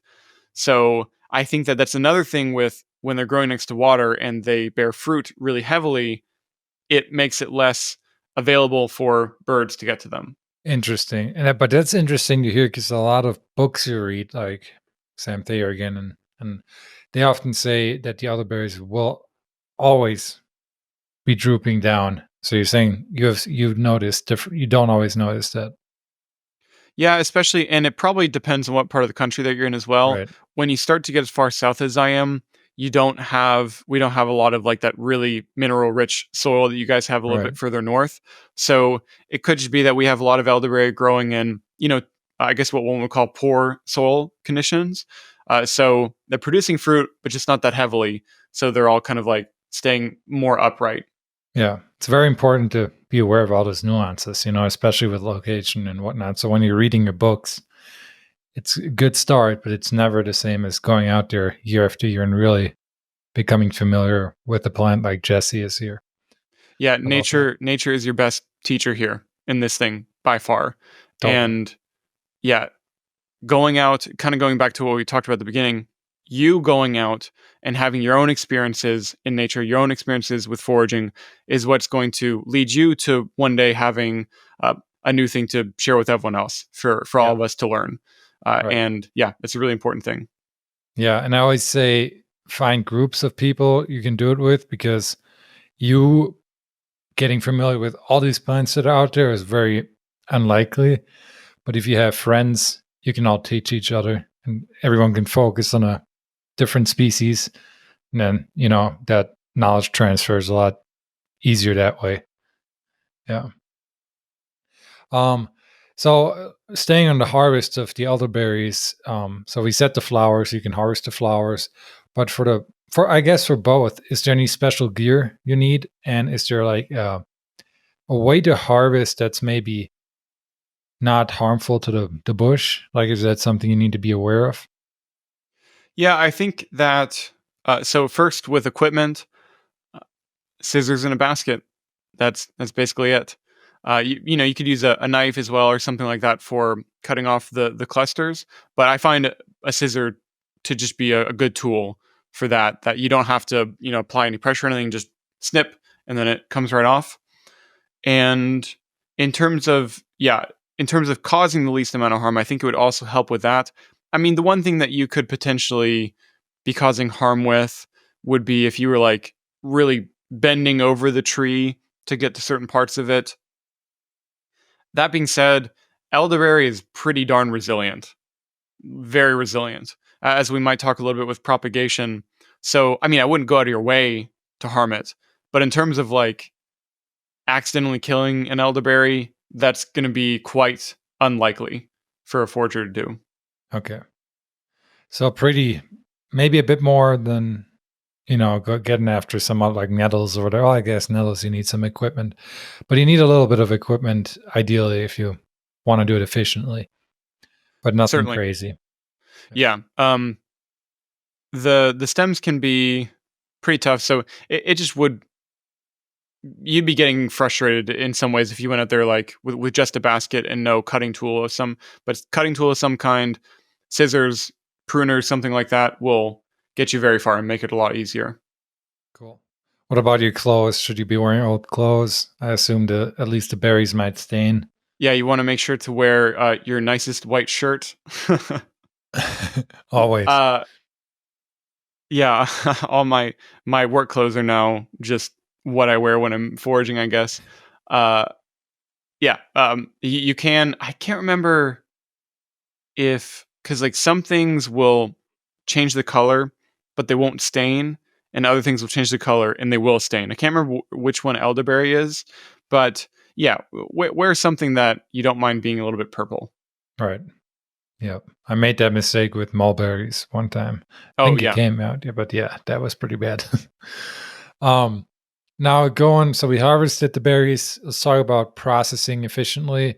Um, One of the top comments section in your YouTube post was from at unfortunately Mickey, and they asked, how do you get them off the dang stem without all the little stem pieces coming with it? That is a great question, and there's two parts to my answer. So one, the obviously the stem wouldn't be really good eating per se, but when I make elderberry preparations, the actual physical berries, the physical seeds, the physical stems are never in the final product. So I don't make jam, I make jelly. Or if I'm making wine or vinegar or whatever, everything is being strained out. But on top of that, there is concern around like the stems likely have, a greater toxicity to them than the berries do, but th- that tends to get a little bit overblown to the point where people are like, I can't have a single stem when I'm making elderberry syrup, otherwise it's going to be toxic. Because when we are processing it with heat, we are the glycoside. So, talking about chemistry, it's kind of cool. It's a sugar attached to a cyanide molecule, and these are generally known to be defense mechanisms for the plants. And cyanide is really unstable in heat, so the plant can't store it as cyanide. Otherwise, it would just kind of like break down and evaporate off essentially very easily. So it stores it in this very stable form, the glycoside, where it's attached to a sugar. There's also enzymes in the plant material that are capable of kind of like breaking up that molecule. So when it breaks it up, then the sugar is released and then cyanide goes off on its own. And when the plant is chewed on, when the cells are broken up and things like that, those come into contact and then the reaction occurs. And so by like mashing everything up or making a jelly or a syrup or whatever with it, all that's coming into contact. On top of that, with heat, the cyanide is essentially just going to evaporate off. I read some articles that made it seem like you need to have like a vent hood running or something to prevent, a buildup of toxic cyanide gas in your house when you're doing this. It's not that much. If you, again, if you were really going out of your way to like make a concentrated chamber of cyanide gas, maybe you'd get somewhere with it, but it's never something that's like high, like at the front of my mind when I'm working with elderberry. But all that said, with the stems, if you have a little bit of stems in there, like of the tiny pieces, that's fine. That is not a big deal. So all that to say, here's how to process them as fast as possible. There are two ways that I have tried in the past. One of them is way better than the other. But maybe, well, they're easier in different ways, easier or harder in different ways. So I found like a comb that is just kind of like the tines are spaced at a good interval so Mm, that I can just kind of like brush off the elderberry. That's one way that works that's unique. decently well. Um, the trouble with doing that or the other way is that when they're fresh, they're more likely to kind of like it's a messier process. The other one that's worked for me a lot of the time is just taking the berries in a like soft shelled cooler and just hitting them on the sides. And I found that that will take off all the ripe pieces and then kind of like generally leave the unripe ones on the stem, which I toss to the side. That works okay. I found it to not work in other scenarios with different ones that I've harvested quite as well. And so the way that I do it now, every single year, is I get all my berries, I put them on a baking sheet, and I put them in the freezer, Hmm.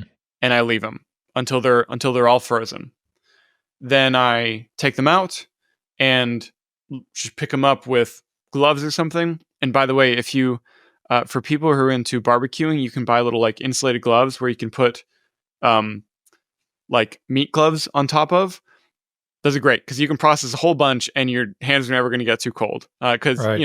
running frozen stuff between your hands for a long time, it gets pretty cold. So you do that, just run them between your fingers and everything falls off like it's nothing.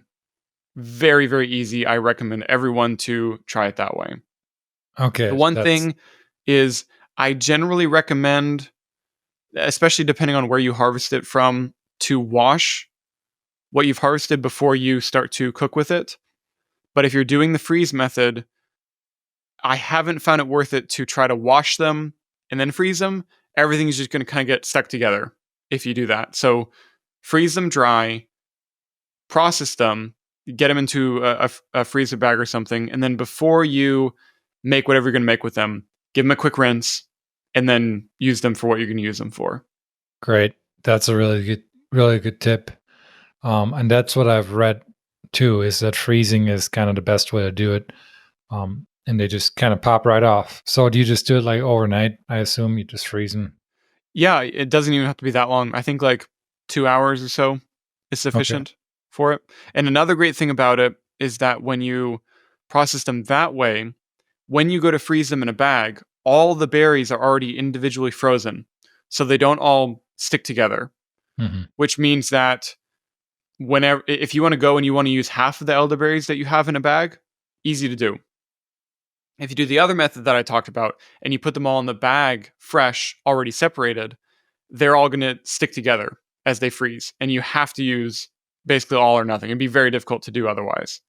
Right. And if you freeze them into individual pieces, you can also then dehydrate them. And dehydrating your own elderberries and making things like elderberry tea with them Hmm. is delicious. Really, it's just a really amazing flavor. Sam's talked about this before, which is what made me want to try it. The dehydrating kind of like changes the flavor a bit, almost how you'd imagine like caramelizing onion changes the flavor of onions. It just kind of concentrates things and brings them out in a more full way, and it's very, very good. Good to know. I just got my dehydrator out because my girlfriend found her first oyster mushrooms. So we're going to dehydrate those tomorrow. Awesome. Um, One thing that we didn't really talk about is how many seeds are on a berry. Is it just one seed? That might It's help not with one that. seed. Okay. It's Well, probably like, oh, that's a good question. 3 to 5 or okay. so. So There's a fair bit of them. it's not like a choke cherry dough where there's one seed for identification too. And I assume they're pretty small seeds. Then, like if you dehydrate, it's not that big of an issue chewing on them. Yeah, yeah, it's probably. I don't know if you want to chew on them. Now I think about it, they're probably kind Better. of tough Okay. to have. But like when I'm making tea, Yeah. I'll strain it out, and I'm just kind of like getting the flavor out of it. And same thing with the other ones. Like for the other preparations, all of the actual physical material is being strained out and doesn't end up in the final thing. I saw someone was asking about making jam, Hmm. and I just I feel like the seeds wouldn't be a texture that you'd want to have. Yeah. So just I, naturally would lead you away from that. There's some concern around like the seeds being extra concentrated in the cyanogenic glycosides. The the analyses that I've seen on it don't fully support that, and there's a lot of variation in that as well that you see from different studies that have looked at the content of cyanide in elderberry. So, but nonetheless, I just don't think that it's culinarily an interesting thing that people would want anyway. right. Cool. One question we had was from Laurie McLean 1131 from YouTube, kind of asking about harvesting the flowers and like drying them, especially if just like a free method. She says it seems like there's always a bunch of bugs in her flowers. Yes, and there always will be. Um, I we might not be able to get bug free, but we might be able to have a little bit less bugs. Especially, same thing as for the berries. Like stink bugs love to hang out in elderberries, and when you're harvesting them, I generally would just kind of like tap on the clusters a bit, and then that'll agitate them, and they'll all fly off before I gather them and put it in my basket. But also, if you, for both of them, leave your harvest out in an open container, like an open basket. So I have one basket that's kind of like really close at the top. It's really vertical. I wouldn't use that. It's something where, lay out a tarp or something. And generally, especially with the flowers, if you lay them out like with a fan running in the sun, the bugs kind of get the hint and they try to go off somewhere else. The bigger ones will. There might still be some smaller ones. And, with foraging, we eat bugs sometimes. Yeah, And that's part of just life. part of it. Yeah, extra protein. Mm-hmm. Cool. So thanks for the info on the harvesting. That was very thorough again. Let's talk cooking the elderberries, using them in the kitchen. What is your favorite way to use them in the kitchen? And are there any new things you want to try that you've been kind of you haven't tried yet, but that you're excited about? Let's see.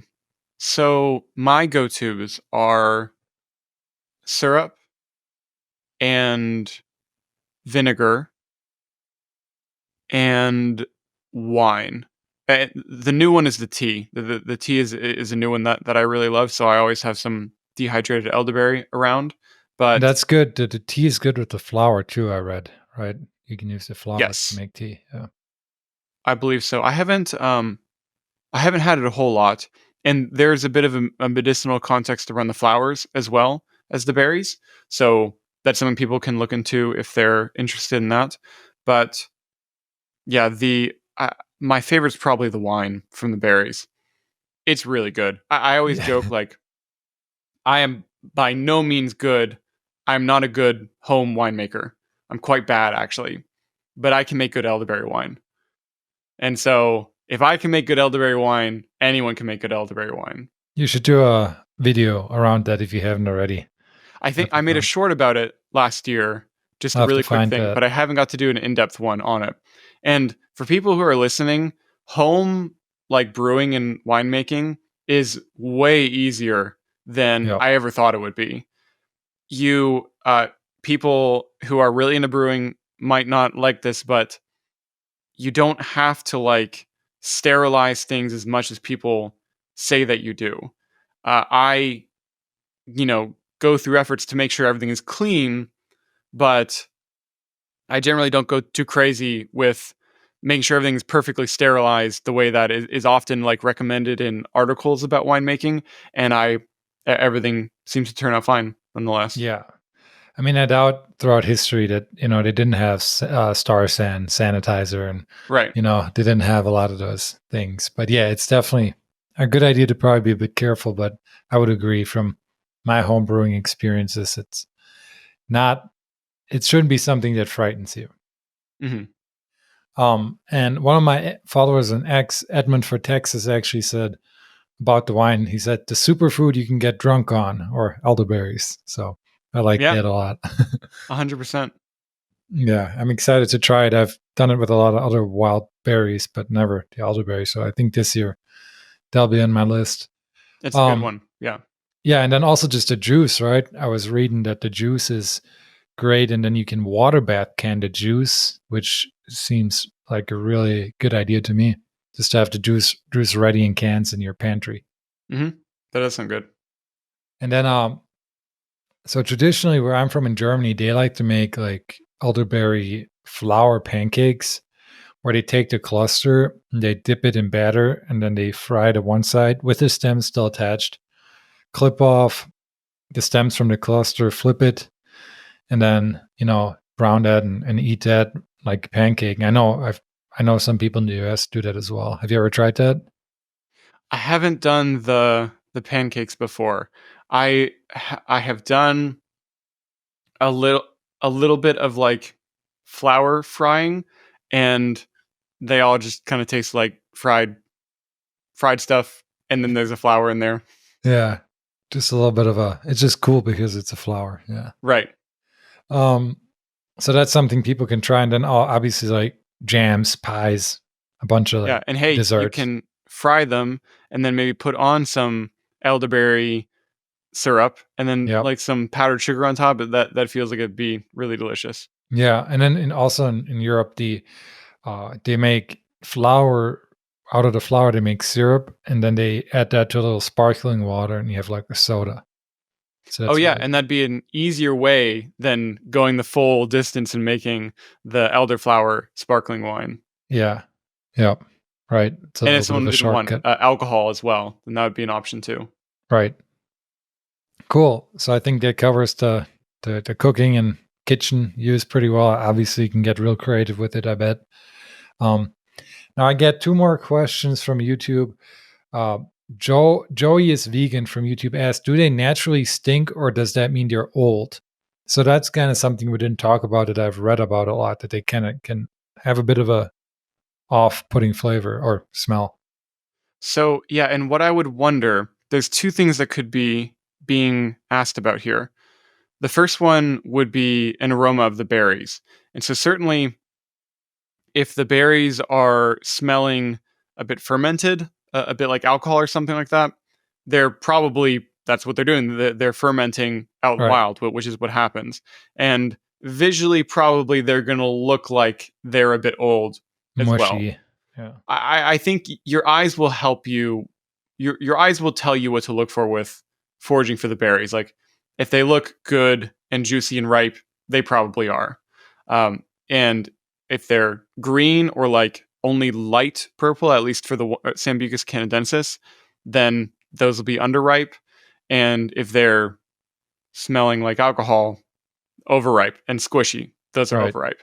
The other thing that could be being asked about is that elderberry leaves have this pungent aroma to them, which I have sometimes described or heard described as like burnt peanut butter ish. Very, very weird way to describe it, but it kind of is like that. That, and then the other one is like kind of like Cheerios is another one that has come to mind with me before. They will have that aroma throughout the life of the plant. so They'll that's always smell like normal. that. Yeah, Yeah, that's that's a normal. normal thing to Nothing encounter. to worry about.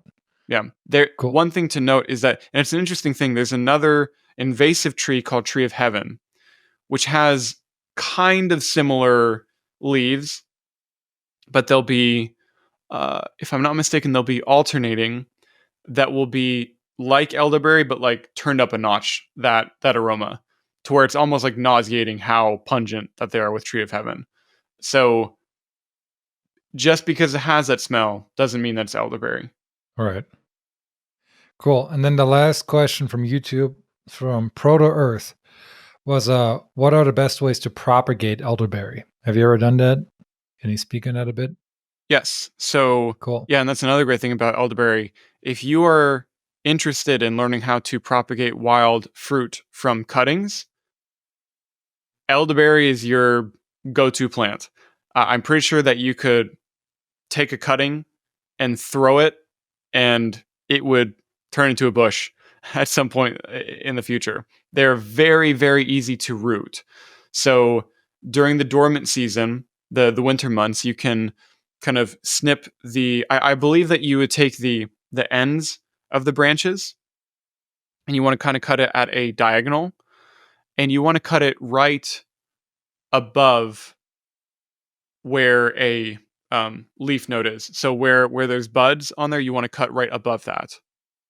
And then you'll take that and you'll what I would generally do is just put them in water and then so probably do that like towards in the second half of the winter time because then you'll just leave it in a jar. Make sure that you're changing out the water of the jar so the water isn't getting like mucky or anything, and just leave it, keep it in a sunny spot, wait for it to put out its roots because they will come out. Yep. And then from there, once the roots are robust, then you can take those and then you can plant them, and then you got your elderberry. Yep. That's kind of how my stepdad's done it. That's how he explained it. One thing he didn't notice when he did it the first year, they were really thin and they didn't root. And then he said, so he likes to get the ones that are like a finger thick in terms of like his cuttings, but that's just from his experience. Okay. Yeah. Yes, and I believe all the ones now that I've mentioned it that I've done before have been around that thickness as well. So not like a thin twig, but yeah, with a bit more circumference to them. Cool. So that's very possible. Another Awesome. one is Yep. if you got some if you were a little bit adventurous when you were harvesting your elderberries and you got some that were a little bit older, I have a spot where I'll just like throw stuff that was a little bit too old that didn't get processed or something. And yeah, I've just got tons of elderberry growing from Really? just putting that out there. Yeah. And That's what's funny awesome. is I've tried to actually like gather the seeds and start them before, and I didn't have a lot of success. But forewarning, I'm very bad at that. So totally could have just been me. Um, but yeah, there's enough seeds out there that, and you know, you're gathering them from your local area. You put them somewhere in your backyard or whatever, and they'll grow. You Cool. might not know exactly where they're going to be popping up, but they will. That's awesome. Yeah, it seems like it's a very persistent plant, the elderberry. Cool. Well, so almost done here. If you still got a little time, I'd love to just rapid fire some community questions from the Year of Plenty audience. Okay. If that's okay with you. So Eric Altmeyer from Instagram was asking, what are some of the most nutritious wild edible plants that you know about? The most nutritious wild edible plants that I know about. Hmm. I feel That's like kind of a there's tough I one, feel like there's a but lot. yeah, I'll turn that question around, which is so from time to time with certain plants or mushrooms or things like that, I am looking specifically into the nutritional profiles of them or things like that. But I personally, I don't really think about how exactly what the nutritional profile is or exactly what nutrients or minerals are in this plant or that plant or things like that, because I think, I mean, what's the goal of eating nutritionally dense foods? I would imagine to be healthy and to feel healthy.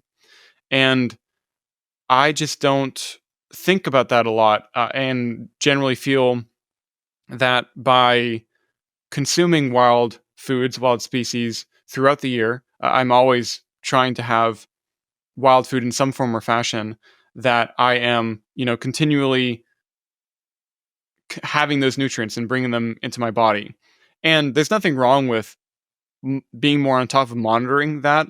But I think a great thing for people who don't who might stress about monitoring that, who might feel like it's a bit of a burden to do so, if you're eating a lot of wild food, you're probably eating a very nutritionally balanced and nutritionally dense and healthy diet anyway.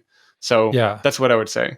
yeah. I think that's a good answer because from what I've done research on too, it's I don't have a study to cite, but there are studies out there showing that at least the wild plants tend to have more nutrition than a lot of the um, vegetables. I did actually read an article recently that like the top, I might be paraphrasing or not citing this right, but the top like 50 vegetables or the top 10 vegetables over the last 50 years have become much less nutrient dense just the way we're growing them. But in the wild ones, they're out there, they're really exposed to the nature, to all the hardships of nature, and that often does also, from if I remember correctly, produce more hardier plants with more nutrition. So, and it just seems like it's a lot more ancestrally aligned, and you're eating seasonally that way, which probably makes a lot of sense too. If you're eating a lot Yeah, of wild plants. and then just in general, and I think this is kind of a facet of modern society. I think that we hyperfixate on particular nutrients and vitamins in a interesting way. So like vitamin C comes to mind, where all the time people are talking about like this is vitamin C, that has vitamin C, and they're trying to eat as much vitamin C as possible. And the first thing with vitamin C is that it's water soluble, and your body will only be able to absorb so much from consuming things with vitamin C in them. And yeah, I just generally think that consuming as much vitamin C as possible is probably not nearly as important for overall health as having a varied, balanced diet. So, and just naturally from without even thinking about it, by me just foraging for the things that are in season that I really love to eat, you're getting that kind of diet, which is an amazing thing about foraging. Right. Yeah, it's powerful in that way. So next question is from Don Pedro Pollo from Instagram too, and the question is it important to learn all the botanical terms for different plant parts to be a forager, or That's a is it good question. needed? Yeah. Yeah, and I would definitely say the answer is no. Um, I've even got there it is. Hold on 1 second.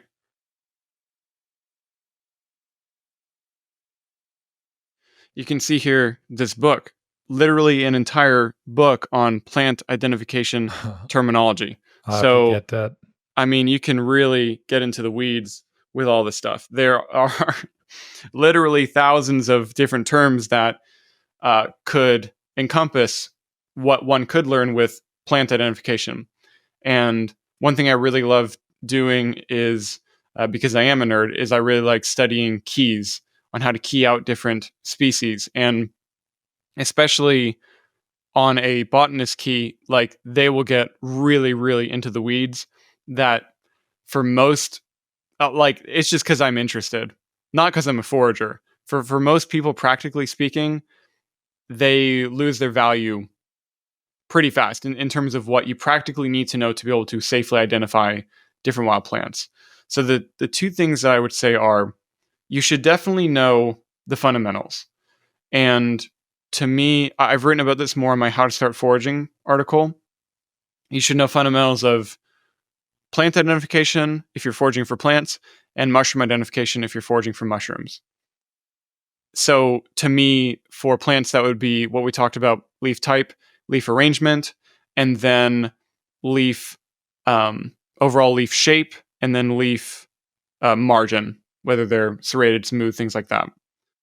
Those right there are going to take you very far and will help you to identify a tremendous amount of different things, because there's going to be other details that are just kind of like obvious that you'll be looking for. With sumac, it'll be the way that the berries look. With elderberry, the same way, and the flowers and so on. So those details will take you very far. But on top of that, for whatever species that you're interested in foraging, you need to know what the specific identification characteristics are for it, and the distinguishing characteristics that can be used to separate it from anything that might look somewhat similar to it. And these days, generally, if you Google this, if you Google, lookalike for plant X, you're probably going to be finding things for it. So uh, there are a lot of times where people ask me on a plant walk, like, "Oh, how do I distinguish this thing from that thing?" And if it's not a plant that I'm really familiar with foraging, even me as a teacher of foraging, I might not know the answer to that, because I am always aware of the things that I personally forage. But if it's something that I haven't done before, yeah, I might not know, and that's totally fine. You don't need to Right. know how to identify everything as a forager, but you need to know how to identify what you are foraging for. Yeah, I think that's really good. Sweet. So Who's Forager from Instagram asked, "What is your way to practice reciprocity when foraging?" We kind of touched on that at the beginning, but Yeah, I would say explicitly the two things which bring me um, the most joy. And it's funny because I even say it that way uh, without even me really thinking about it. Providing this benefit to nature just it makes me happy, and it is one, removing invasive species mhm. and propagating native species. I just I could I could make a career out of that. I love getting to tend to the wild in that way. And there are a lot of different ways in which that can take place. But a big one that I'll mention that I think is important right now is the reintroduction of prescribed fire in North America. You would be hard pressed to find a part of North America that didn't have fire as part of its ecology in some form or fashion prior to European settlement. Right. And on top of that, just kind of like the way that we've built roads and our cities and things like that aren't conducive to, um, don't play well with fire. And I think people's idea of fire is always wildfire, which has a negative connotation to it, a destructive connotation. Right. But if you allow for either fire to take its natural course, which is happening far more frequently than people realize, because if lightning strikes and causes a fire, miles somewhere else, in most places there isn't any major barrier other than like large creeks or rivers to stop it from, really Spreading. moving through in a far more controlled fashion than people would imagine. I've got to go to several prescribed burns with my friend Kyle from Native Habitat Project, Hmm. and every time I'm surprised at how under control everything is. Like everything is of course accounted for at the beginning. You kind of make sure to set everything up so that it's safe, but even if something happened that wasn't accounted for, like you could wait 10 minutes and be like, "Oh shoot, that started over there," and then just go and put it out generally. All Right. that is to say, people shouldn't be doing this irresponsibly, and people get a license to do this kind of thing. They take education for it. But uh, especially as foragers, fire, I've talked about this, fire equals food. Like fire is such an important part of the ecology in North America, especially for wild food species like elderberry, like wild plums, like persimmons, like hickory nuts, black walnut, acorns, you Burn name it. morels. Yeah. Burn morels, of course. They Yeah. need it. Yeah. Yeah, I was reading that the burn morels, it could be like 80 years that they're dormant. And then when that fire comes through, that's when they fruit. You know, just years of dormancy, but they need that fire. And we also learned earlier with the history that the Native Americans used fire for the elderberries, to up the berry production, or at least from that article I was reading. Yeah. Cool. And also, just like I was talking with someone who isn't really into native plants or foraging, and they had some land that they were caring for and they were doing homesteading. And they're like, yeah, I'm really trying to like, we'd mow this forest all the time to like keep it nice and clear and open, which is totally fine. Like the other thing is that humans, I feel like like we feel comfortable in a more open savanna. We don't want a dense brambly underbrush of a forest. We want something that's more open. Right. And you can spend a lot of effort mowing your forest every single year and keeping everything back, or you could just use prescribed fire. So not Exactly. only is it more beneficial, but it is way, way easier for yourself as well. Right. Just hire a professional when you do it. So, Right. last question is from my buddy Lorenzo Tavani, and I guess he's actually one of your Patreon subscribers, and he does a lot of content himself. Good, great guy. He asks if you can share a bit about your content strategy because he says you're so consistent and methodical with it. Cool. Okay. Let's see. My content strategy. I haven't ever thought about this explicitly before. Well, that's an answer in itself there because a lot of creators do. So Well, I guess well, yeah, I'll back up. I have thought about it explicitly before, but I haven't thought about like talking through it before because I there's definitely a strategy to what I do. Um, I'm into like productivity as an idea. I guess like I in the way that I take notes or things like that because I have a lot of things that I want to share with people, and videos take a long time to make, so I'm trying to make as many of them as I possibly can for everyone. So the things that come to mind are: one, have some type of system in place. For every person that's going to be different, but have a system of keeping up with the things that you're learning so that for you, for however you work, it's easy to access information when you need it. right. And for me, that's never going to just be my brain ever. I Yeah. couldn't do what I do with just that. So do you use Notion or something like that for your notes or I use a hybrid. I use Notion for planning on my projects, and I use Obsidian for like my knowledge, my personal knowledge base, where I keep all like the notes and information and stuff that I learn while I'm researching something. Cool. Yeah, I think that, I mean, and a lot of it you kind of sprinkle throughout the episode. Like, sounds like you do a ton of research. It sounds like you're very like focused on bringing a ton of value. And through showing videos and info that others haven't covered. And I think that's really what sets your stuff apart. And, rightfully, I think your huge subscriber base is very, what's the right term? Well earned, or like you earn it, you're doing the work big time. So Well, thank you. I love that. I appreciate that. The one last thing that I'll share, because it's something that I had to do that I didn't want to do, but I'm glad that I did in regards to the things that I share. Which again, it's kind of like, in some ways it's a want, in other ways it's a need. Like the things that I'm sharing, I feel like I need to share, to give it to people, to teach it to people, because I think it's so important that this knowledge is out there for everyone to access and to get to take, and then go with them, for them to learn their own things. And in so unexpectedly, I started doing feral foraging full time back in November, and so I was actually preparing for it to be a little bit later on, but a situation presented itself that it made sense to start in November, and so I was like, "Oh boy, I got to scramble to like get everything together and figure this out."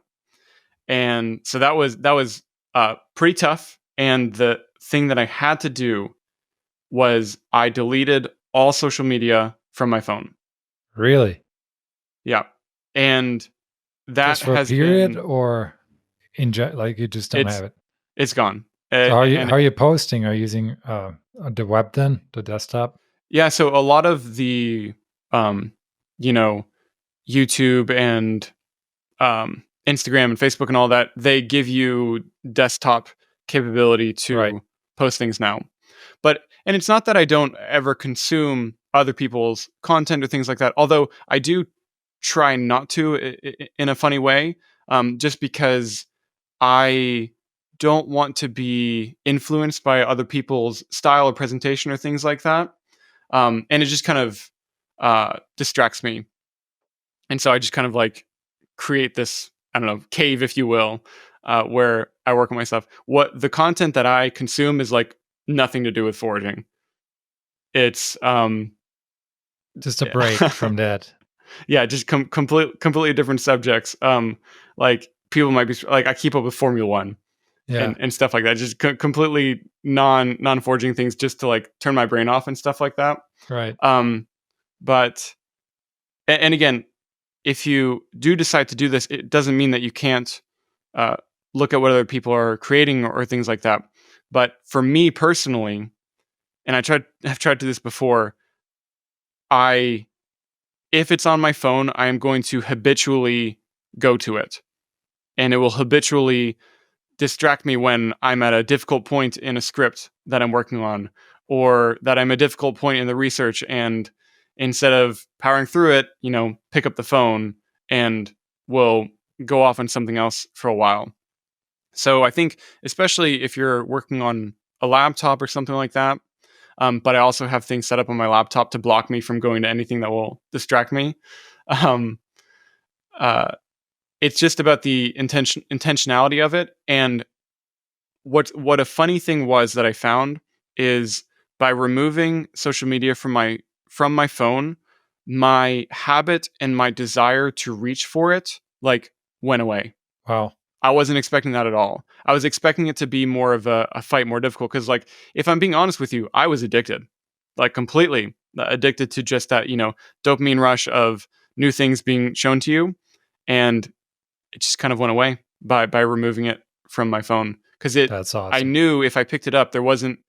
I removed anything that I could go to, and there was like on my I started habitually checking like my mailing list and if people had signed up for it because I had an app on my phone and I had to remove that too. Because when I removed all like the big stuff, my brain was looking for anything that I could find on there to check, like Yeah, checking something, and that has been uh, a helpful thing for me. And I think for a lot of people out there who you have something that you can create, you have something to share with the world, and getting distracted isn't going to help you get there. So I think you can help a lot of other people as well. that's right. Yeah. And I follow a lot of, I've read like books like Deep Work and stuff like that. I don't know if you've ever read that book. It's a really good book. Um, and yeah, it seems like getting rid of that distraction, but I have yet to take that step to take the social media totally off. Um, but yeah, I'll have to try it. That's a Take great the tip. plunge and let me know how it goes. Heck yeah. Well, Jesse, it's been an absolute pleasure talking to you today. Thank you for doing the over 2 hours now. Time flies. Um, I think we really covered elderberry well. I hope you got everything out there that you wanted to talk about. Um, I think I did. Yeah, inevitably there will be one thing, and maybe if there is, we'll put it in the show notes. yeah, But everything that I can think of right now, we got to cover. yeah. I got to say, this was one of my absolute favorite episodes, and I've had a little break now from remote recordings because of the move and all. And this was great. This is perfect to get back into it too, and super pumped. And elderberry in general, so, for people listening, if you're a forager, even if you're a homesteader, it's just such an awesome plant to get into. I'm excited to really get to meet it up close and personal now, not just from the textbooks and books I have. And I also, especially for homesteaders, I wanted to note that I guess it's a very good plant if you're doing habitat restoration on your land, especially the blue elderberry I read. They're tough and easy to grow. They can handle a lot of soil moisture level, including the drier sites once they're established, and they're good for like stemming erosion and stream bank improvement and all that. So I just wanted to note that because I know I have a good amount of homesteaders listening to the podcast. So very worthy plant for foragers and homesteaders. Yeah, I kind of mentioned it a little bit. Like I have elderberry that I'm growing in my backyard, and it's just a part of the whole thing with foraging. I'm growing elderberry in my backyard because I forage for elderberry. Because I want more of it, but also I want there to be more of it. And I think elderberry is an amazing kind of introductory plant for foragers and for people who are into homesteading. And like you said, a really, really amazing plant to just get into propagating and learning about what it means to really interact and be a part of your environment. Perfect. So before you go, do you want to let everyone know where they can find your work and how they can, join your mailing list, all that? And I'll add everything in the show notes too. Great. Yeah. So I have if you are listening on your phone or something, then one of the links that I'll give you is, I think, feralforaging.com mobile links. And that will take you to where all of my other main resources are. So, my How to Start Foraging article that I mentioned, where you can join my mailing list. So, I have a newsletter called the Forager's Digest that comes out, it's just every 2 weeks. And it'll give you a lay of the land of things that are for you coming up a little bit in the future, or they're happening in the near future. And there's an audio version of that as well for people who would rather have like a little like audiobook in their email than to read a bunch of stuff. And on my YouTube channel is where I post all of my educational content, as well as my website. I have some articles, but mostly I do video content, both long form and short form for however people prefer to consume that type of education. And then I also have a Patreon. So a couple times I mentioned my foraging calendar that I've made. So this is essentially an interactive website where it's kind of highlighting not just the fruiting window for wild fruits, but also the flowering window. So for how much I harped on how important it is to find them by the flowers, I make sure to give you all those time windows for when you can find it, which should be generally relevant for people in the Midwest and Eastern North America. Out west, maybe there'll be another creator out there with something for you guys. But that is all available on my Patreon. Awesome. Sweet. Yeah, great stuff out there. Also, your YouTube definitely worth diving deep into, in my opinion. And I know you're pretty active or post on Instagram as well, right? Yeah. Yes, and I have at the time that we're recording this, I've got some exciting videos that I am kind of just putting a lot into that I'm very much looking forward for everyone getting to see. All So, right. y'all check it That's out. exciting. Heck yeah. All right. Jesse, thanks for coming on again. And until next time. Until next time, thanks so Bye much. bye.